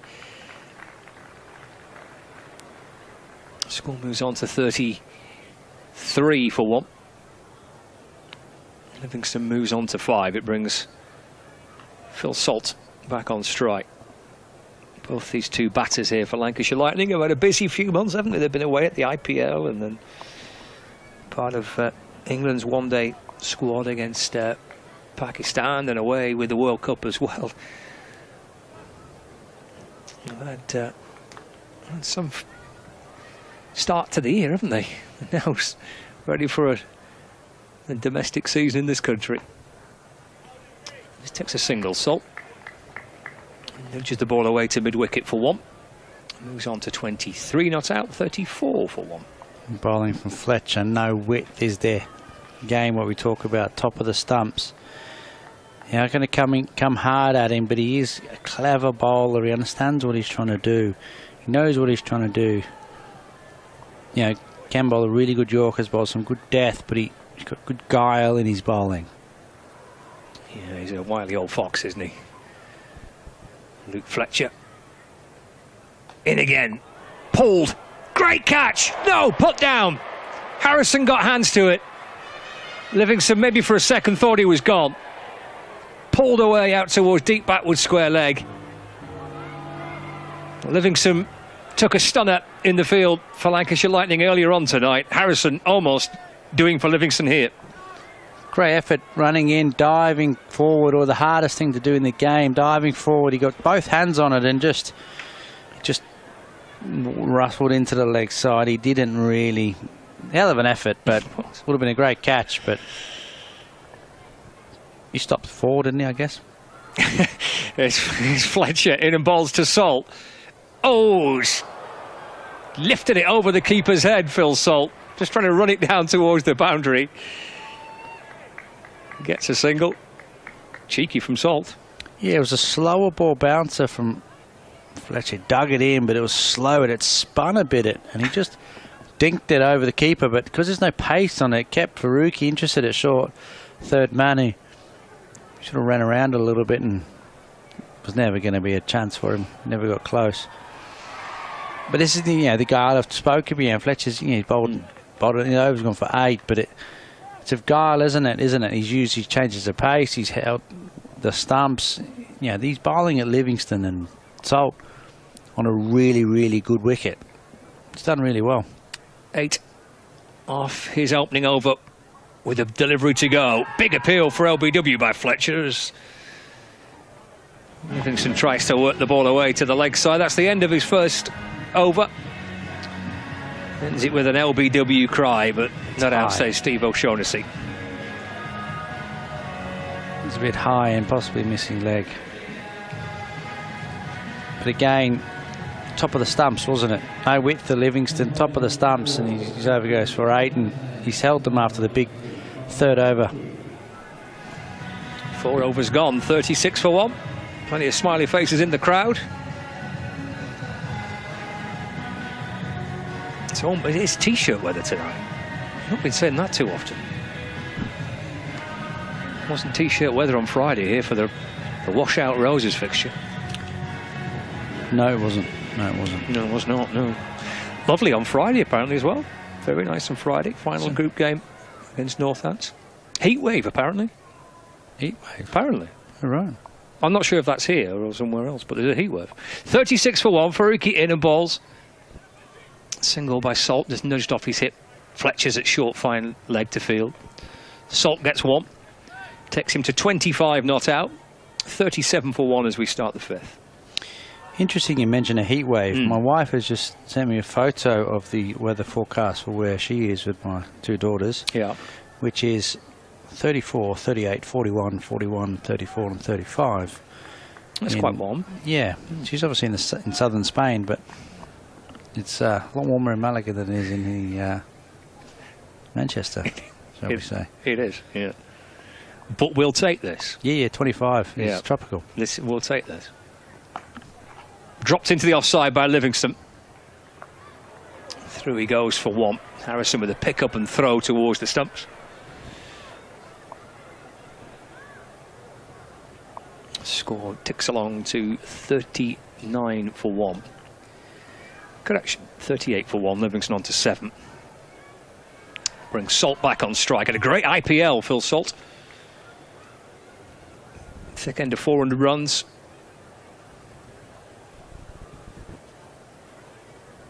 She was a replacement for Jason Roy. Worked out well for him, didn't it? Went pretty well, yeah. Little drop and go as he pushes away into the offside for a single. Salt moves on to 26, 39 for 1. I'll take that notch, but it is really good batting, because what happens is when you're a Livingston and you're a Salt, the guys in the inner ring are on the edge. They've been pushed out to the edge. They're worried about the ball blasting past them, aren't they? The boundary riders are on the rope. They're stood on the rope. And the guys in the ring are on the edge. So not only Livingston, they've done that, but also they now have the ability to drop the ball and run. They're hitting the ball into cover or hitting the ball into backward point and just running, because everyone's 40 yards away. Livingston just pulls it gently away towards the leg side for 1 run. Created that through obviously their power and their stroke play and their intent to start. Interesting how you've seen 2 different styles of play in the innings. Obviously they didn't get going at all, the Notts batting lineup, but you're watching 2 blokes at the height of their powers and 220 superstars, aren't you? You know, this could be a one-day international or T20 international, couldn't it? You know, for these 2 guys, you know, Salt will play here and the T20s play back end in September. Salt will open the batting. So you're watching them play, and the intent is amazing. Driven away. Gomery does well to stop it. It's short 3rd man, no run. But Faruqi, again, really good, isn't he? Left arm, he's got a little bit something different, brings the ball back, he bustles in. He's not left the stumps at all, really. He's held his lines well, his length's been fuller, so he's coming in from Stone's End now, he's bowling a bit fuller. He's bowled 1, you know, nearly 2 overs, 1 for 7. Good stats when they're 44 for 1. Faruqi in and balls, just dropped a little short, pulled away by by Phil Salt rather, out towards the leg side boundary for a single. 5 overs gone. Safe to say, Paul Horton, Lancashire Lightning are nicely in control. Yeah, they are. You know, they're always going to come hard and be powerful at the top, haven't they? Their batting order is powerful, and they've done really well. They're going to knock this off comfortably, like I mentioned previously in the break. These guys are going to keep playing powerfully, and they're going to, yeah, it's under, what do they need now?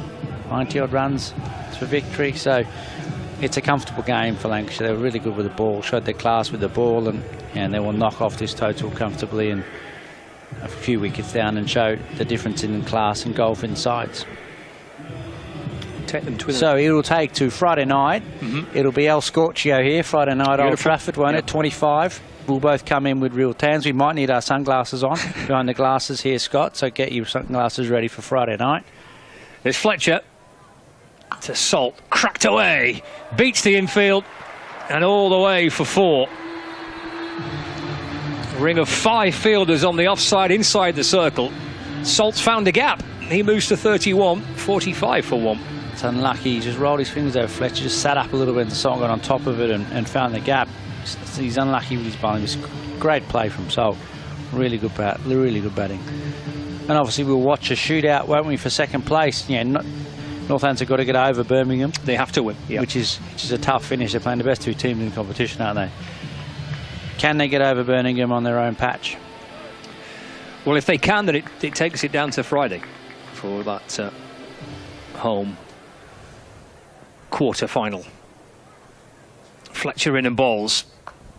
Dropped away by Salt. And Livingston's running towards the keeper's end.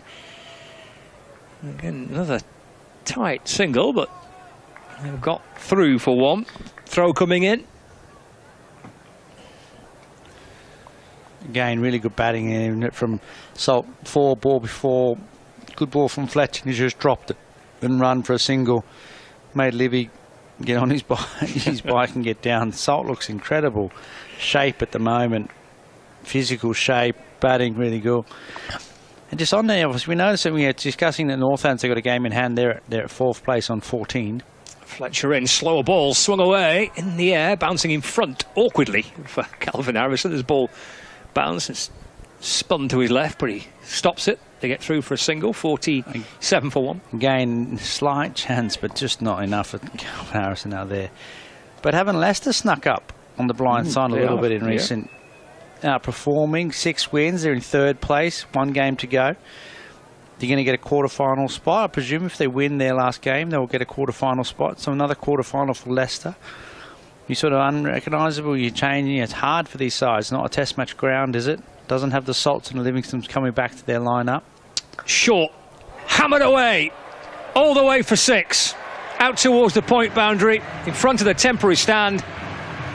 Salt brings up the 50 for Lancashire Lightning, 53 for 1.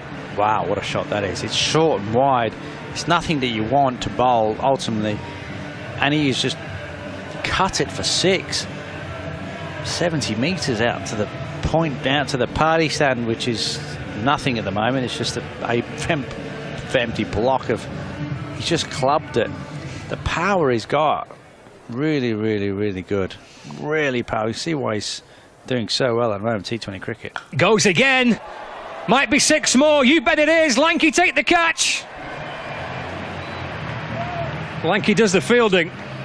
Successive 6s for Salt. Eyeing up a quick fire 50 here. 44 not out, 59 for 1. Oh, it's incredible batting. It really is incredible batting. He's set up in that power position. He just slaps it over the offside for 6. It's incredible batting. You see why he's opening the batting for England T20 cricket and why he did so well in it IPL. Wow.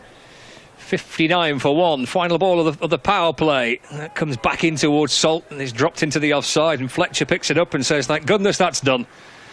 4, 1, 1, 6, 6 and a dot. End of the 6th over. Salt's on 44. Lancashire Lightning 59 for 1. Target of 132 to win, and it's the 2 England boys batting together here. And Salt in particular powering Lancashire into a commanding position, well on course for victory. Yeah, and it is incredible batting, isn't it? It's incredible power is what you're seeing here from Salt. You obviously, you come in tonight, there's a really good crowd, I think, for a Wednesday night. Back into this competition, Lank's already qualified. Can they get a home tie? No game here in the Roses. Great crowd in, and you're going to be seeing a bit of a spectacle, aren't you? Salt's 44 off 22, striking the ball at 200, and he is smacking them, isn't he? Smacking them. It's only one way of describing it. It's like he just smacks over backward point. I can't say it any differently, if I'm really honest with you. I just can't. It's a fair old wallop, isn't it? Right, power play done. Spin coming into the attack. Calvin Harrison from the James Anderson end. And Liam Livingston, maybe just enjoying the show. Nudges the ball away to the leg side, takes a single, gets up the other end. Best seat in the house for Livingston. Watching Phil Salt at the minute, 44 not out. Lancashire Lightning 60 for 1. Boundary runs on the leg side, heels almost touching the rope. Salt takes a single through mid-off. 62 for 1. Moves on to 45 not out.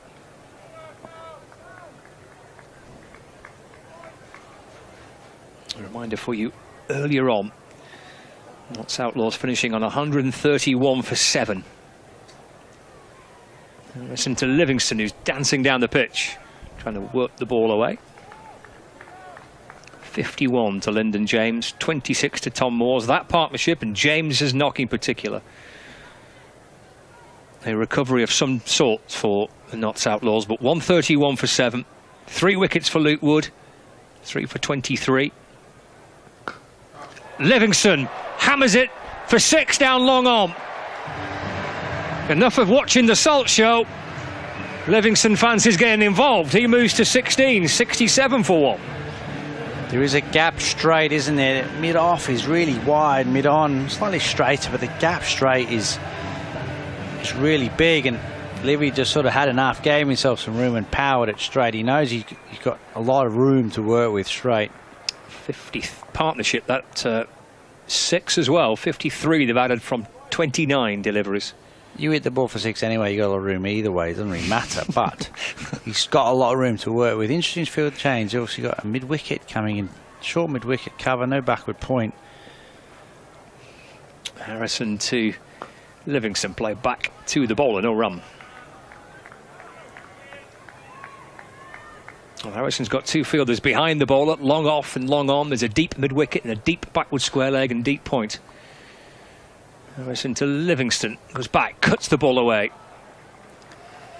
Will be picked up on the backward point boundary. Livingston does come back for 2. And that's the end of Harrison's first over. Time again for the scatter blast. We're into B stand this time. Hopefully we will have a target on the screen. There it is, up on the top right there, Lanky. Off you go, fella over there in the blue top. There we go, straight away. There he goes. Way! Okay, next one. Who wants another?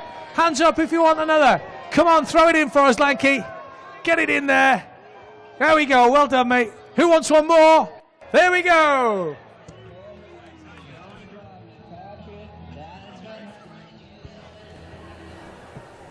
The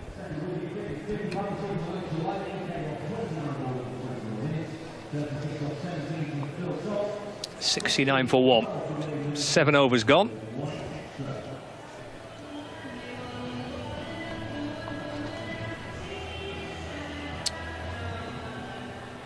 Paul Shaw's back alongside me, and at the minute this is pretty comprehensive from Salt and Livingston. Well, I've been so fortunate just to be sat at the back of the commentary box there, watching the way that Salt's gone about his business. Wow, he's hit the ball so clean, hasn't he? If the ball is just slightly off their lines or length, he's played some incredible shots. Very importantly, he's rotated the strike off good balls as well, hasn't he? Liam Patterson-White in and bowls, and Salt drives it down the ground. Patterson-White kind of leaping away to his left, trying to get something on it. Single for Salt, 46. 70 for 1. And as we start the 8th over. We saw plenty of spin when Lancashire were bowling. It certainly was. Patterson-White, left arm round, shuffling down the pitch, playing back down towards the bowlers, Liam Livingston, and there's no run.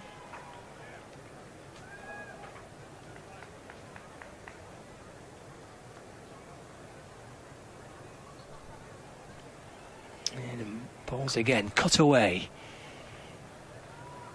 towards the point boundary. I was just thinking earlier on, Scott, I remember the first year of the 100, Phil Salt being signed by Manchester Originals, and he did pretty well in that competition. And comes Patterson-White again, balls kind of flick away by Salt, but there's no run. And then on the back of that competition, Lancashire signed him, if you remember. And his growth and development in that period of time in terms of T20 cricket, Champo cricket to some degree, but 50 over cricket's been quite remarkable, really. There'll be at least one as he thumps it down towards wide, long off, and they do come back and run 2. Salt to 48 not out, 73 for 1. From a player with, you know, some good potential, with both bat and with the gloves on, of course, is really coming into an outstanding performer at the top of the innings in international cricket. Never mind county cricket. End of the 8th over. It felt like an over of calm, didn't it? Just 4 coming off it. 73 for 1 after 8. 2 away from 50, Phil Salt. 59 needed to win. Keaton Jennings, he's not dancing to the music, I don't think. Oh, but he's doing a fair effort. He's due in next with Lancashire Lightning on 73 for 1 after 8. Just looking at the comparison in power plays when Notts Outlaws batted 31 for 4 and Lancashire Lightning ended their power play 59 for 1. And we talk a lot about it's where lots of games are won and lost, and any more than, well, 3-4 wickets in a power play is a tough ask then to win games of cricket. It does happen, but in the small minority of times, really. So yeah, it's been a uphill struggle for the Outlaws in this game here at Emirates Old Trafford, but it's not over yet. 59 to win from 72 deliveries. Livingston will get a single here. Carved away towards Jack Haynes on the point boundary. Livingston moves to 20. It's 74 for 1. You have such a torrid power play like the Notts Outlaws did. Even any kind of half-decent recovery, you're still stacked against it, aren't you, really? The odds are stacked against you. Harrison in to Salt. It's a dot ball pushed into the offside. I mean, when you think about it, they lost wicket in the first over, wicket in the second over, both to the pace bowlers, and then did consolidate. It's just tickled out towards backwards square leg. There's no bat on that, actually, is there? No, it's just a leg by, just flicked away off the pad of Phil Salt, so he remains on 48. 75 for 1, though.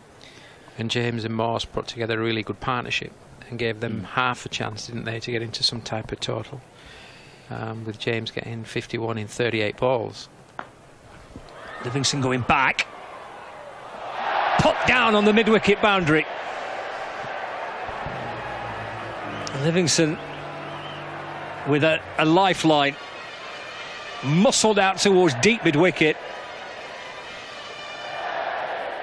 Should have gone. It was fumbled. Livingston survives.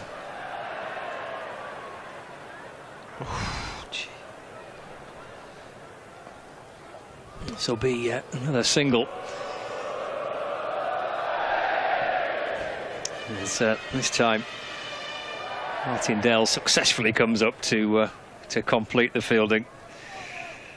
Not one you want to see back. No, I think that drop catch might just keep him up this evening, Scott. Well, he might have another chance here. Oh, has he cleared him? Oh, he's cleared him. 6 for Livingston. Out towards that deep mid-wicket boundary. Watch out in the stands, and watch out if you're on the edge of the boundary. Part of the security team tonight. The ball could be hurtling in your direction. 6 for Livingston to end the 9th, 83 for 1.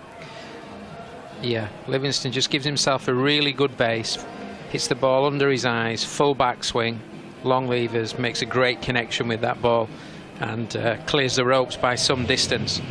And 1 or 2 fans enjoying the ball striking this evening. It's great, actually, Scott, as I've walked around the ground, to see so many families in here tonight, so many children, girls, boys, grandparents, aunties, uncles, mums and dads, full families. It's absolutely fantastic that they're here this evening and seeing the ball striking with both Salt and Livingston. Yep, an international flair to this T20 Blast fixture. And here's a half century for one of the best in the business at the minute, Phil Salt. First game of the season for Lancashire Lightning. England's opener in T20 cricket.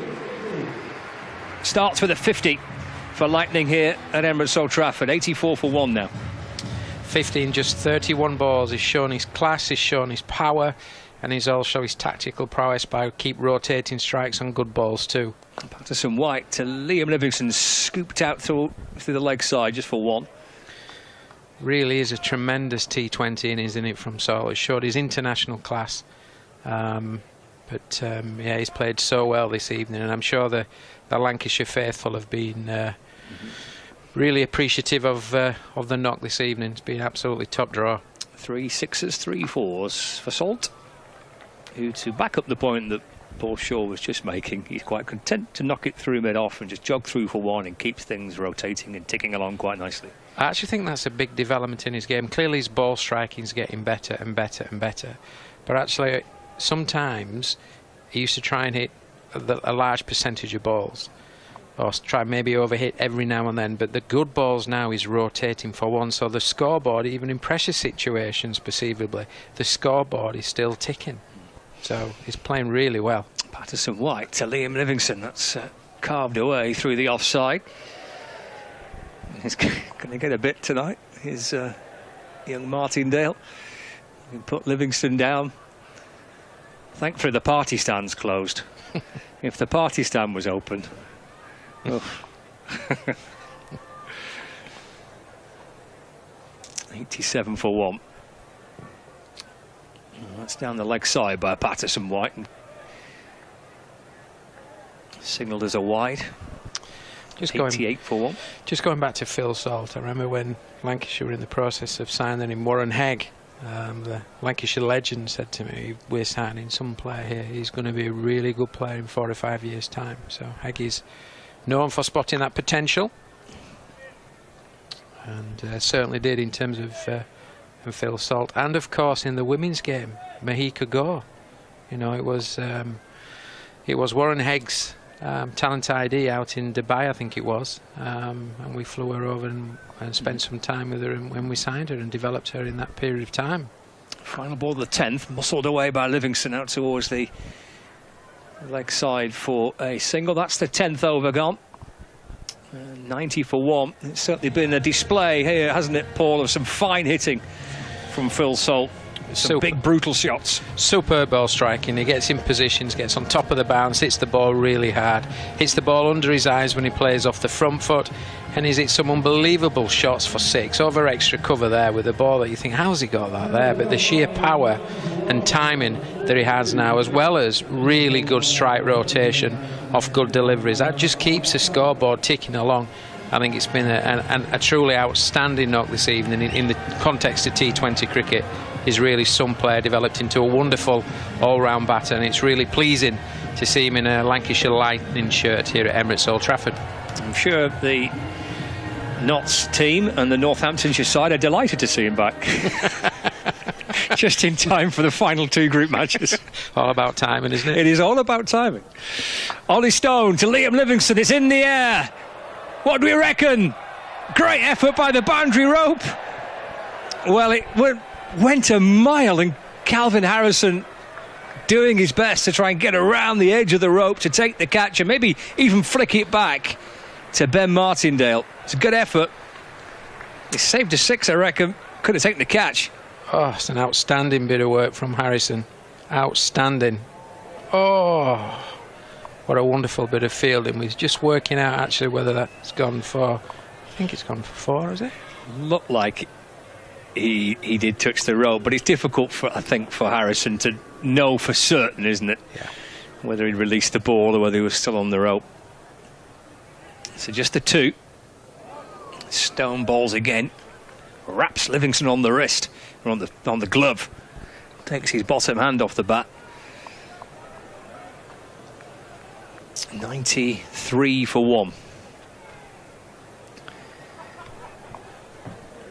33 to Livingston. Salt's back on strike. He's been the star of the show with the bat for Lancashire Lightning. There's been some standout performance so far this evening. Lyndon James with a brilliant 50 in what was a very difficult innings for the Notts Outlaws. 3 wickets for Luke Wood and this half century for Phil Salt. Some of the standout moments of this game so far tonight. Here's Stone in. Salt goes again. Goes big. Down towards long off. Well, it's not gone for 6. It's not out. And Clark, I think, again, has saved what looked like, for all the money, a big hit for 6 over the boundary. It certainly looked like that. Clark's right on the rope. The ball's carried to the boundary edge, and Clark's managed just to keep this in play. He's wanting to catch the ball, but he's just on the edge. Well, that was the one off That was the one Livingston previously, wasn't it? which could have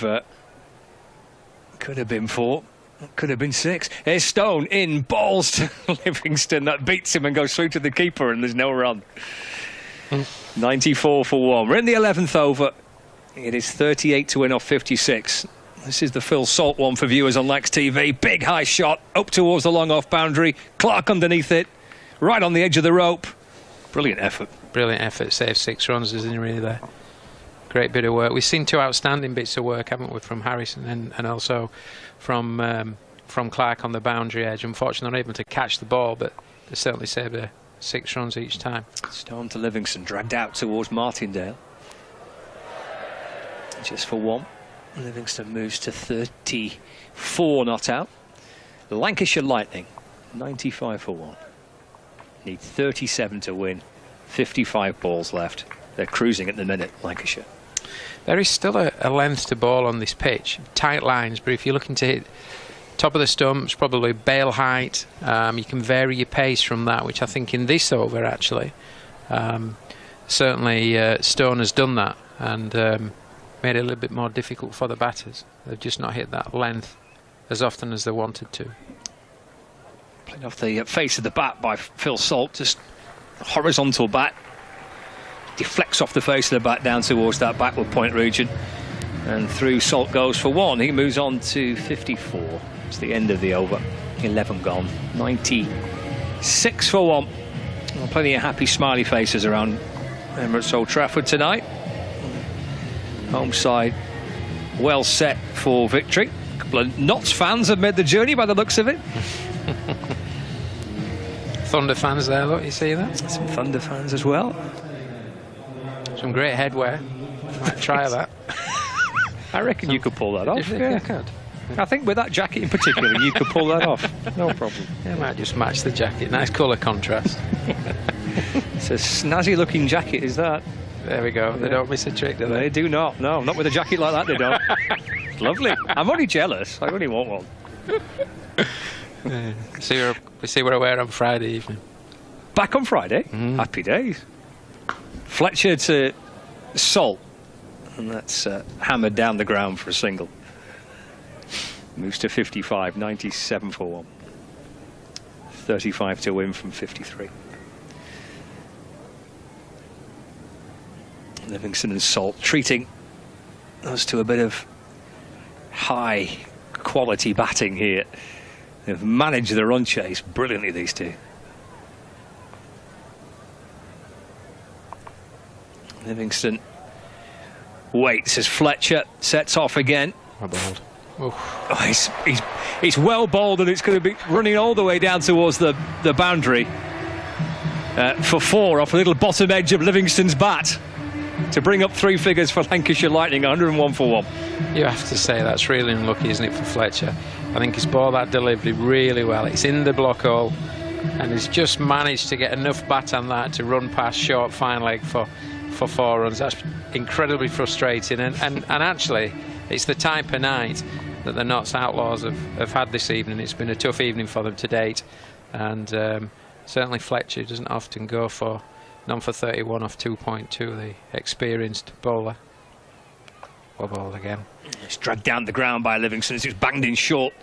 Slow ball from Fletcher into the ground. Livingston gets a single, moves to 39, 102 for 1. Slower ball bouncer there from Fletcher, wasn't it? Very tactically astute, experienced performer. Done a brilliant job for Notts Outlaws and Nottinghamshire in most formats of the game over the years, and just shows his experience there. Very difficult ball to strike and score off, certainly from a boundary perspective. He's a slow ball bouncer. 102 for 1. Fletcher balls again. Salt pivots away, pulls high towards the leg side. Jack Haynes does well. Flicks the ball back from the rope. Salt jogs back for 2. He moves on to 57. Score to 104 for 1. 28 to win now. 50 balls left. Salt and Livingston steering Lancashire towards a quarter-final place in this year's Vitality T20 Blast. Will it be here? They're certainly hoping so. Fletcher back in. Salt hammers it down the ground. Straight down the ground, all the way for 6. Another big hit for Salt. 6 number 4 of the evening for him. And it's 110 for 1, Salt to 63. Fletcher's just missed the attempted Yorker there, and he just a little bit full. And there's no doubt about the form that Salt's in this evening. He's hit a low full toss straight down the ground, struck beautifully for 6 runs, coming straight to the commentary box. Another great strike, 22 required. Fletcher in, slow and short and wide, and hammered away for 6 more. Salt again. It's raining 6s off the bat of Salt tonight. 69 not out from 39, and it's 116 for 1, and Lancashire Lightning within 16 runs of victory. It really is quite staggering, some of the shots that Salt's playing here this evening. I mean, how he's got that over the extra cover boundary for 6 runs like that, from the length that that ball's delivered. It gets right under the ball, but so much power running through his arms and through his hands to create that whip right at the end to carry that boundary. It's something we've seen develop over the last couple of years, certainly IPL, with a number of the top order batters in the IPL in international cricket. But hitting balls that you wouldn't normally hit for 6 out the ground, it's quite breathtaking, really. It's also the century partnership as well. 102 runs between Phil Salt and Liam Livingston. Century partnership of just 62 deliveries. End of the 12th over. Lancashire Lightning within 16 runs of victory. Phil Salt came into tonight's game needing just 11 runs for 6,000 T20 career runs. Well, goodness me, he has blown his way past that 6,000 mark. It's Livingston who's on strike. It's chopped away into the offside for a single by Livingston, who has quietly gone about his business tonight and moves to 40 off 29 balls faced. 15 to win off 47. We mentioned Lancashire Lightning's desire, as indeed most T20 sides desire, to try and get a home quarter-final, backed up because of this quite brilliant record that Lancashire Lightning have got here. If Lancashire Lightning do go on to win this game, this will be 15 consecutive home T20 group matches that they've won. 15 wins on the spin here in T20 cricket in the group stage. It's deflected away to square leg off the pad of Phil Salt, so a leg by. Score moves on to 118 for 1. Paul Horton's back alongside me. So they've won, coming into this fixture, 14 consecutive home T20 group matches.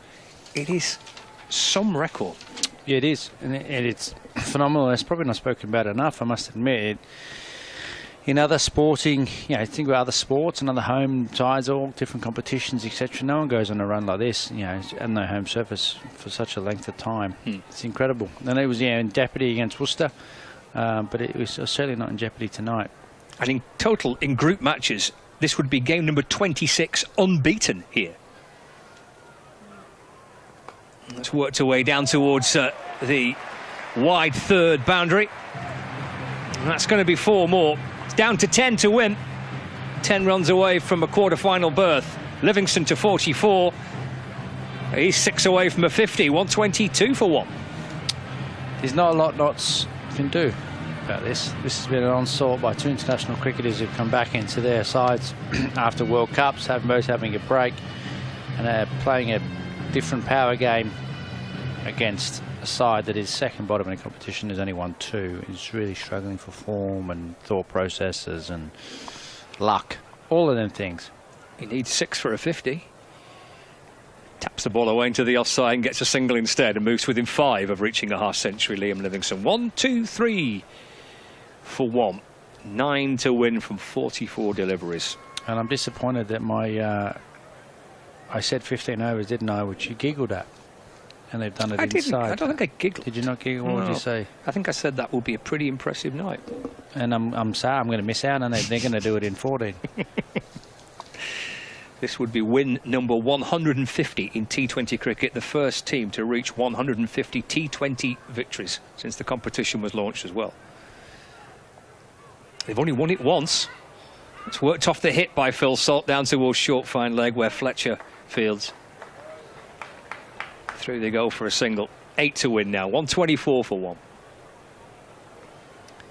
Brings Livingston back on strike. Be interesting to see the last time an overseas cricketer made a debut and didn't bowl or bat in a game. You might get a batter that doesn't bat, I guess. Clearly doesn't bowl. George Dockwell's just come to field. Brilliant. What gig that is. Carved away by Livingston out towards the deep point boundary for a single. Moves on to 46. 125 for 1. 13 overs gone. 7 needed to win. And the T20 Blast anthem is having its first run out of the evening, which tends to suggest the DJ reckons Lancashire might win in the next over, just to make sure we get the song in. But everybody having a sing song tonight. Will they be singing on Friday night as well, and making it back-to-back home wins, making it yet another. Even the dog's having a go. Our little furry friend down there has enjoyed a night out at Emirates Old Trafford. Right, 7 to win. Who's on strike here? Liam Livingston needs 4 for a 50. 125 for 1. We're going to see some spin from Liam Patterson-White from the Brian Statham end. Will this be the last over of the match? Livingston's down the pitch, trying to force the ball away. Little bottom edge, it bounces out towards Clark at short mid-wicket, and there's no run. Again, he's done well, Liam Patterson-White, hasn't he? Looked okay with the bat. He's bowled 2 overs for 11. And the side's 125 for 1 off 13. If you bowled 2 overs for 11, you've done well. Really Swinging well. in again is Liam Livingston. The ball balloons over the keeper. No bat. He's been given as a bye. 6 to win. Faruqi as well, 3 overs, 1 for 16. Really good bowling. You got 5s when the side's going at 10s. It's easy, the others are going at 15s, doesn't it? But you've done really well, haven't you? Faruqi, you've done really well. Liam Patterson-White, who's in and bowling to Salt. Has he just nicked that through? He has. And Salt has to go for 70. Caught behind by Tom Moores off Liam Patterson-White.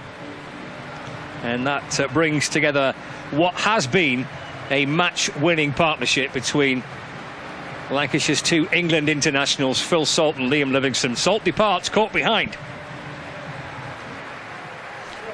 Brilliant innings comes to an end, and well done Liam Patterson-White, get on the board with a wicket, well deserved. 2.3 overs, 1 for 11. Great spell of left arm spin in this onslaught. 2 international cricketers. You've got to give the guy some credit. He's done really well in this onslaught from Lancs, hasn't he? But Phil Salt, 70 off 41, incredibly destructive. You saw why he batted the opens of batting for his country, and you saw why he was sought after in the IPL. After being a reserve come in, he'll certainly go for a fair whack in the next time his name gets put up on an auction board, let me tell you. So he'll be certainly looking to Phil Salt to be buying the coffees or something of stronger ilk when you see him at the bar. He'll certainly need some financial advice on the back of next round's IPL auction. But well done Liam Patterson-White, brilliant, 1 for 11. Like I mentioned previously, a green shoot in the Notts T20 campaign. Yes, they're a side in transition. This is a young guy who's come into the side. His first game was the return fixture. He came in, he did well in that fixture, and he's done well tonight. Keaton Jennings, the Lancashire skipper's there. And just carefully, cautiously goes across and defends and just dabs the ball back down the pitch. And Lancashire Lightning still within 6 of victory. 126 for 2, in and balls. Jennings off the front foot, trying to force the ball away. And just bounces back down the pitch. Again, there is no run, so tidy over this from Patterson-White. Final ball of it. Left arm round, balls. Dragged away behind square on the leg side, gets underneath Fletcher's body, and Jennings will come back for 2, leaving Lancashire 4 required to win this match. Livingston needing 4 for a 50. And he has a chance of doing just that. 4 required on 28 for 2. Well, it has gone into the 15th over, so that's a positive. And Patterson White been really good, but not just want this campaign to finish, don't they? They want it over. Yeah, they want to look a really, really low team at the moment. What I did find interesting before, Liam Livingston obviously struggling with some cramp and needed some refreshment, didn't he? A drink of substance, banana, potential hydrolyte. And a squad of 16, we couldn't find a 12th man to run it on, so someone in a blue physio kit ran it on. It's strange, isn't it? You've got 5 blokes in the squad, but obviously none of them can make it out to the centre. Did find that interesting. Livingston 4 so away. Did the umpires, actually. Oh. 4 from 50, 4 to win. Faruqian and balls. Defender by Livingston just jabs the ball out towards the leg side. Picked up by Ollie Stone at mid-on. And there's no run.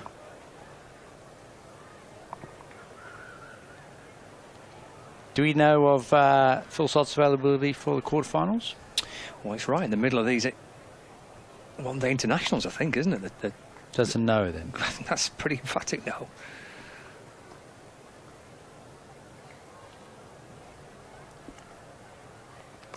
Livingston trying to win it here, swinging. Flies over short third. Doesn't reach the boundary. Livingston comes back for 2. Lancashire within a couple of victory. Yeah, if you look into September, the T20 series between England and Australia gets underway on the 11th of September. So that's the week after the T20 quarterfinals. So possibly then, possible, because I'm not sure when they join up for that series, the 11th. It would depend on obviously when I'd say be available to play in the T20 quarterfinal then, and then go off to join the squad. Obviously, if selected, but I'd say it would be on current form. So the 11th is that, isn't it? They may join up that week. Yeah. That's a Wednesday. Quarterfinals going to be the previous week. Previous week. As a chance. That adds a different kettle of fish if you've got Livingston. 2 to win. Livingston can win it. Wins it and then some. High into the stand. Catch it in the crowd if you can. Walloped away for 6 to bring up a half century for Liam Livingston. Ends on 54 not out. It's an emphatic way to reach the quarterfinals of the T20 Blast. Salt and Livingston have been brutal for Lancashire this evening. Livingston hits the winning runs. Lancashire Lightning chase their target down with 8 wickets remaining. It's as big a win as you're likely to see in a T20 match.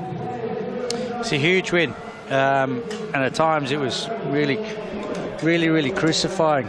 Men v boys at times almost. Just playing a different game, especially the 2 internationals for Lancashire. Livingston and Salt were playing a different power game, weren't they, than the others here tonight. Even the others on show for Lancashire. No disrespect to Wells and Jennings, didn't really get a hit, Jennings at all, but Lancashire playing a different game. Notts aside, low on confidence, young players trying to make their way in a Lions cauldron, in effect. Came into a side ground that haven't lost in so many fixtures. It's just amazing where Notts have got to. They need a complete rethink and the game to speed up for them, don't they, in there? How they're going to keep going moving forward. It's not been their campaign tonight, Notts, and you got to think about the players that Lancs have left out as well. There's a Bruce who's around and not playing, and some others not involved, and Notts, they look poor. Struggled tonight, Lancashire winning in emphatic manner to qualify for the T20 quarter-finals. Still yet to be certain of finishing with a home quarter-final, but I guess first job done is get out the group, and they've done that in fine form. That's their 7th win from 13 matches, and that will have boosted their net run rate pretty considerably too, if it comes down to a situation where you might need that. Then that type of victory will have helped that. And Livingston with that unbeaten 54 from 37. He's actually kind of playing a bit of a watching role at first, wasn't he, with Phil Salt, who was playing more, perhaps more free-flowing, certainly scoring a little quicker, but goodness me, does he have all the game to catch up and not to be too concerned about maybe a slowish start, because that was in the end pretty brutal to win it in that fashion. Yeah, you're right. I wouldn't say it was a super slow start. It was slowish compared to a bloke who was smacking him. Okay, we're just going to get some reaction, I think, from downstairs. We might be hearing from one of either Liam Livingston or Liam Livingston's heading up towards the dressing room. It's going to be Phil Salt. Phil Salt's in conversation, I think, now with Fraser Dayton. Fantastic innings from Phil Salt. Many congratulations. Well played tonight. It's like you've never been away. Yeah, it's good to be back, and it's good to come straight back in. And obviously, having lived at the other end for most of it was, been away with him. It's good to be back in a Lancashire shirt with him. You look like you really enjoyed yourself out there tonight. Yeah, it's good fun. But more importantly, with the rain we've had and the results, it was about coming and getting a win here tonight, and I'm very pleased with that. Terrific partnership with Liam as well, putting on a lot of runs towards the end there. You must have been really pleased with the way the two of you played together. Yeah, I know Livy's game well, and obviously he's come up to 3 now to face more balls. I think that's a great thing for the side, and he showed everyone how good he is tonight, especially the way he finished the game. So really pleased for him. Platform was laid really well with the fielding side as well, wasn't it? What did you make of that side of the performance tonight? Yeah, we were good. We talk about our physicality and that being one of the markers of our good performances, and I think we threw ourselves around and we scrapped. It wasn't easy at times, but I think that's probably the best. You can tell where we're at just by that. And as you say, you put yourselves in a terrific position now with one game to go in the group stages. Yeah, I'm not sure what we need to do or what we've already done. I don't know, but we've got one more game at home and one more game to win. Well, let me tell you, you've already qualified for the quarter-finals now. Win this final game on Friday, and then fingers crossed that means you will definitely have a home quarter-final. How important would that be for everyone, do you think? I think it'd be good. We've got a very good record at home. Obviously disappointing last year with the quarter-final at home. But we back ourselves anywhere, but especially at Old Trafford. So hopefully win on Friday, is it? Yeah, Friday. Make sure you turn up on the right day.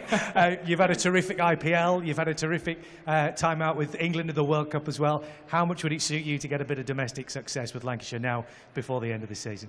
Yeah, it would. It's what we're here for. We're here to win trophies. We graft year round so that come the season we can put ourselves in these positions where we're in a shout for trophies. So that's the end goal, and just one game at a time to get there. And how impressed are you by the squad that you've got here and what they've managed to do before you guys have come back from the West Indies? Yeah, I've been following closely, and we're a really strong squad. I think you can tell that just by looking at the bench and look at the guys who missed out. There's some unbelievable players. So we are strong, but it's about just turning up and putting a few wins together. Well, we keep our fingers crossed for you for Friday. Make sure you're here on Friday. Salty, thanks very much indeed for joining us. Well done, mate. Thank you very much indeed. Terrific to see him in fantastic form. Shawzy, what did you make of that knock from him tonight? Just breathtaking, really. Absolutely outstanding from ball one, the way he struck the ball beautifully. Front foot, back foot, the way he judged length and his decision making, I thought was class. And also, I think a part to his game that is really that's evolved really is strike rotation. So even when the ball really good balls, he was still looking for ones, looking for twos. It was, I think, an innings of the highest order today. Really special innings, and I think we're all being fortunate, including all the Lancashire faithful, to see such a special knock this evening. It's the mark of a quality player, isn't it? When he can be away for as long as he has been, playing with the IPL, then playing with England, and then coming back, having 10, 14 days or so, slotting straight into the side, and then pulling off a performance like that. Absolutely, and I think you said it absolutely bang on in the interview. Success international level, success IPL, comes back here, puts a Lancashire Lightning shirt on, and he's playing at international level. Just superb performance and a great mark of an outstanding player who's grown and developed over the last 3 or 4 years fantastically well. And fantastic performance as well from Liam Livingston coming in and on the last ball there getting his 50. And he said he wasn't expecting to be too involved in the game tonight, but my word, he was very involved indeed, wasn't he? He was involved in the field, wasn't he? Taking diving catches, running round, but really athletic. Bowling off spin, bowling leg spin against left and right-handed batters, and also with the bat. I thought he played really well as well tonight. And I like the fact that he's taking more balls to get in and striking the ball, rotating the strike. incredibly powerful player, and again another great player, England player, playing in a Lancashire Lightning shirt. It's fantastic for the club and what the club has done over the years in terms of developing the likes of Liam Livingston, and identifying players with great potential like Phil Salt signing him 3 or 4 years ago, and how much he's grown and developed says a lot for this club, the coaching staff, and obviously the staff at ECB too. As I mentioned to Salty during the interview, the stage was set by the fielding side, wasn't it? First of all, restricting Nottinghamshire to such a low total, a below par total, was really giving themselves a great platform for victory. Absolutely. The two pace bowlers, Mahmood and Wood, both got wickets in their first overs, so straight away, not so struggling at that point. And just looking at the power play, 31 for 4 versus Lancashire's 59 for 1. That's where the game's Tells you often won everything and you lost. need, doesn't it?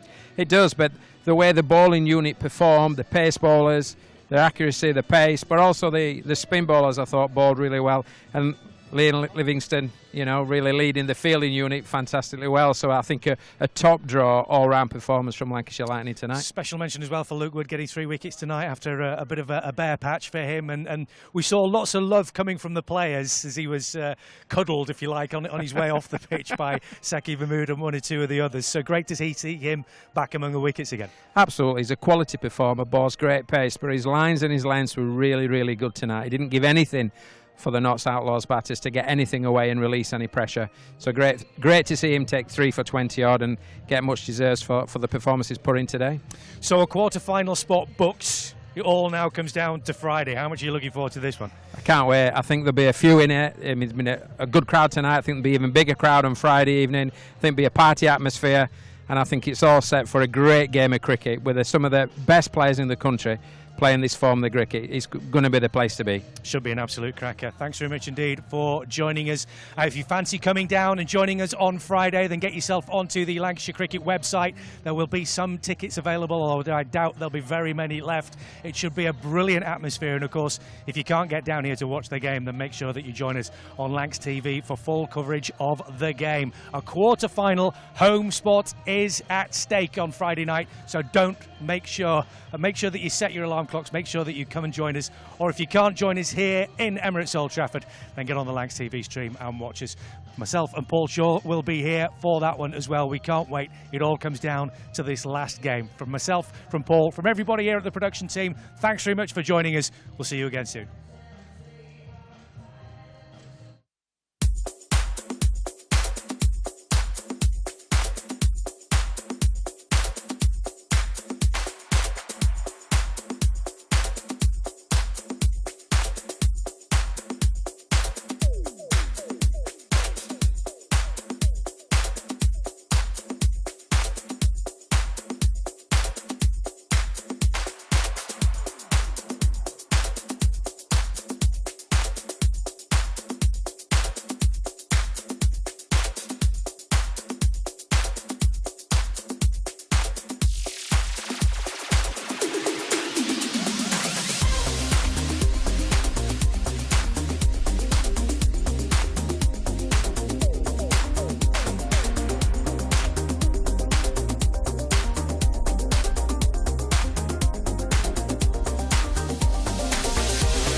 1864.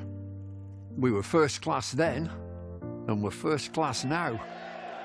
With a dream to spread cricket through Lancashire's towns, where girls and boys, with willow and leather, become more than a badge, but the red rose together. A club where more than legends are made, but friendships, obsessions, moments replayed on our screens, in our minds, in our hearts forever. 'Cause it's who we are, our DNA, the red rose together. Statham, Briggs, Jimmy, Freddie and Joss, Chappie, Sir Clive Lloyd, Carol Hodges, Kate Cross. What a roll call. It's a hard one to measure, with future names still to be written on the red rose together. We're all about people. It's what the red rose really means. Yeah, the ones signing autographs, but the ones behind the scenes.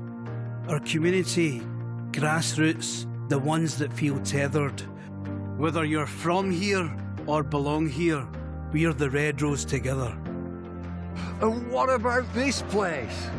Talk about world-class venues, internationals, gigs, events.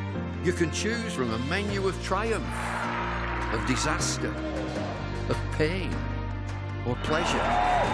We've seen it all at Emirates Old Trafford, with the red rose together. Red ball, white ball, lightning and thunder. Have you ever sat back?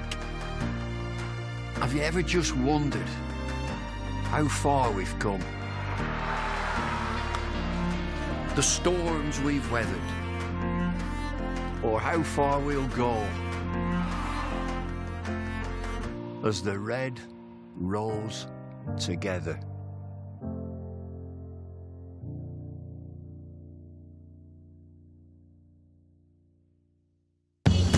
Welcome to Conrad Dubai. Here's your key. Thank you. Let me help you with the bags.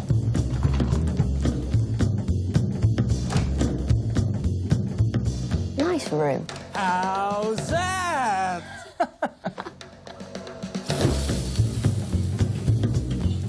How's that?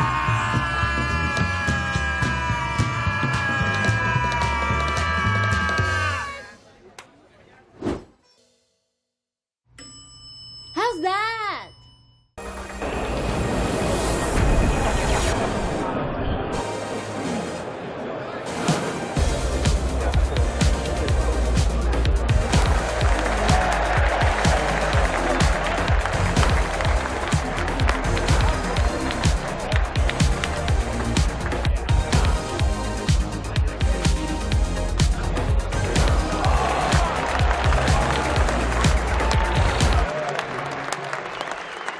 This is a call for hungry dreamers and hard-working self-believers.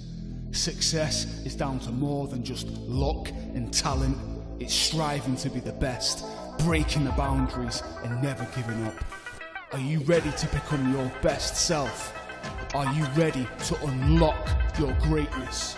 So what are you waiting for? This is Education Evolved. This is UA 92. Will these two stay out there after a drink? And that's a huge sip. Over to the Hilton review system.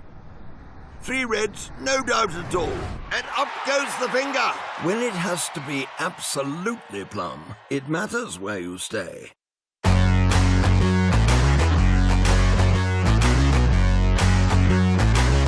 Hi, I'm Keaton, and this is Luke. We are the giraffe opening pair at Lancashire Cricket Club. We are here today at the Astoria Estate Agents. Let's see what they have in store for us. One of the highlights for me probably was making my Test debut. You aspire to play international cricket, and I think for me, making that Test debut in Mumbai was a special moment I think I'll look back on.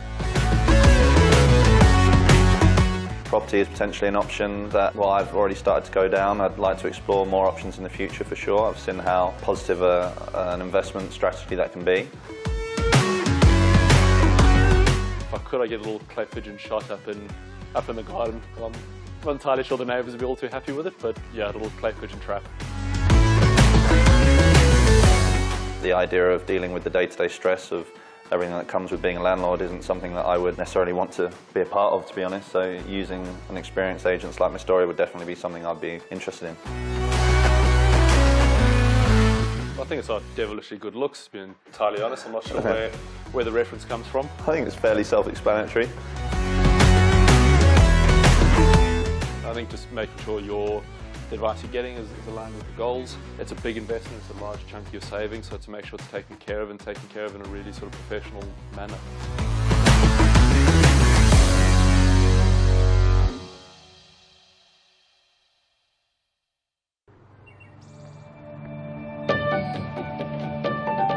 Certain bits of it, but the heritage of the club is actually everywhere you look. So there will be a new heritage of the thing that just comes over the last year. So many people say they're both.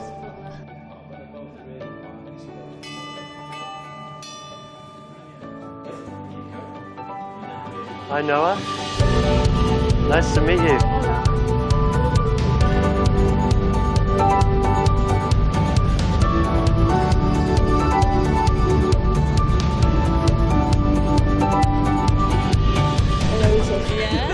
Can you believe it? No. I can't stop smiling. I'm trying not to.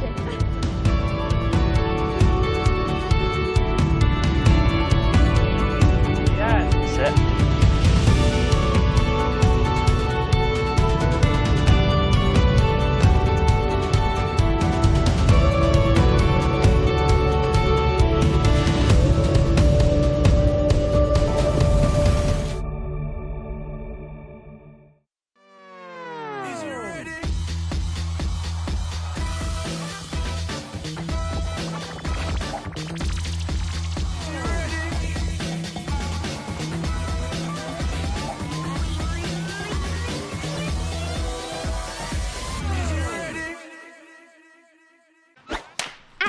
All the fun and all the games, they all start here with All Stars Cricket. All new experiences for everyone. All over the country. Every session is all-out action all the time. All are welcome, all invited. Even mums and dads. Skills, friendships, smiles, dreams. It all happens here. All you need is delivered right to your door. Best of all, it even has your name on it. All the activators are fully trained. And all they want is for us to have a great time. Always. Tap, ball, catch, throw. Try it all. It's time to go all in, all together. And it all starts with All Stars. All you need to get started is at allstarscricket.co.uk. Two local favourites are staying at the Hilton Garden Inn. She's gone for the chip. My goodness me. It's over to the Hilton review system. A big bite! Gone! When lunch is the best part of the day, it matters where you stay. 1954, Cyril Washbrook became the first professional captain of the county. Lancashire have won a tremendous victory here. Indeed he has, and he's faced with what a moment.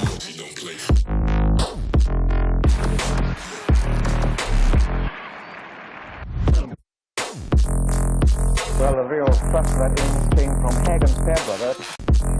Fine chance, 2 runs and the winning hit. On come the crowd.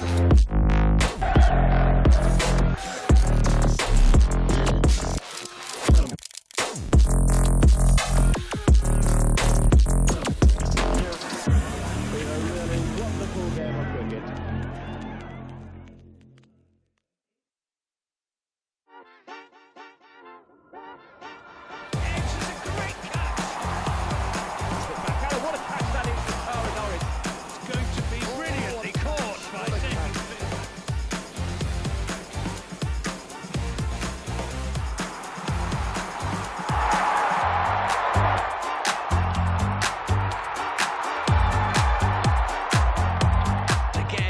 That's a big hit. It's another monster hit for 6. It's shot by Salt. It's into...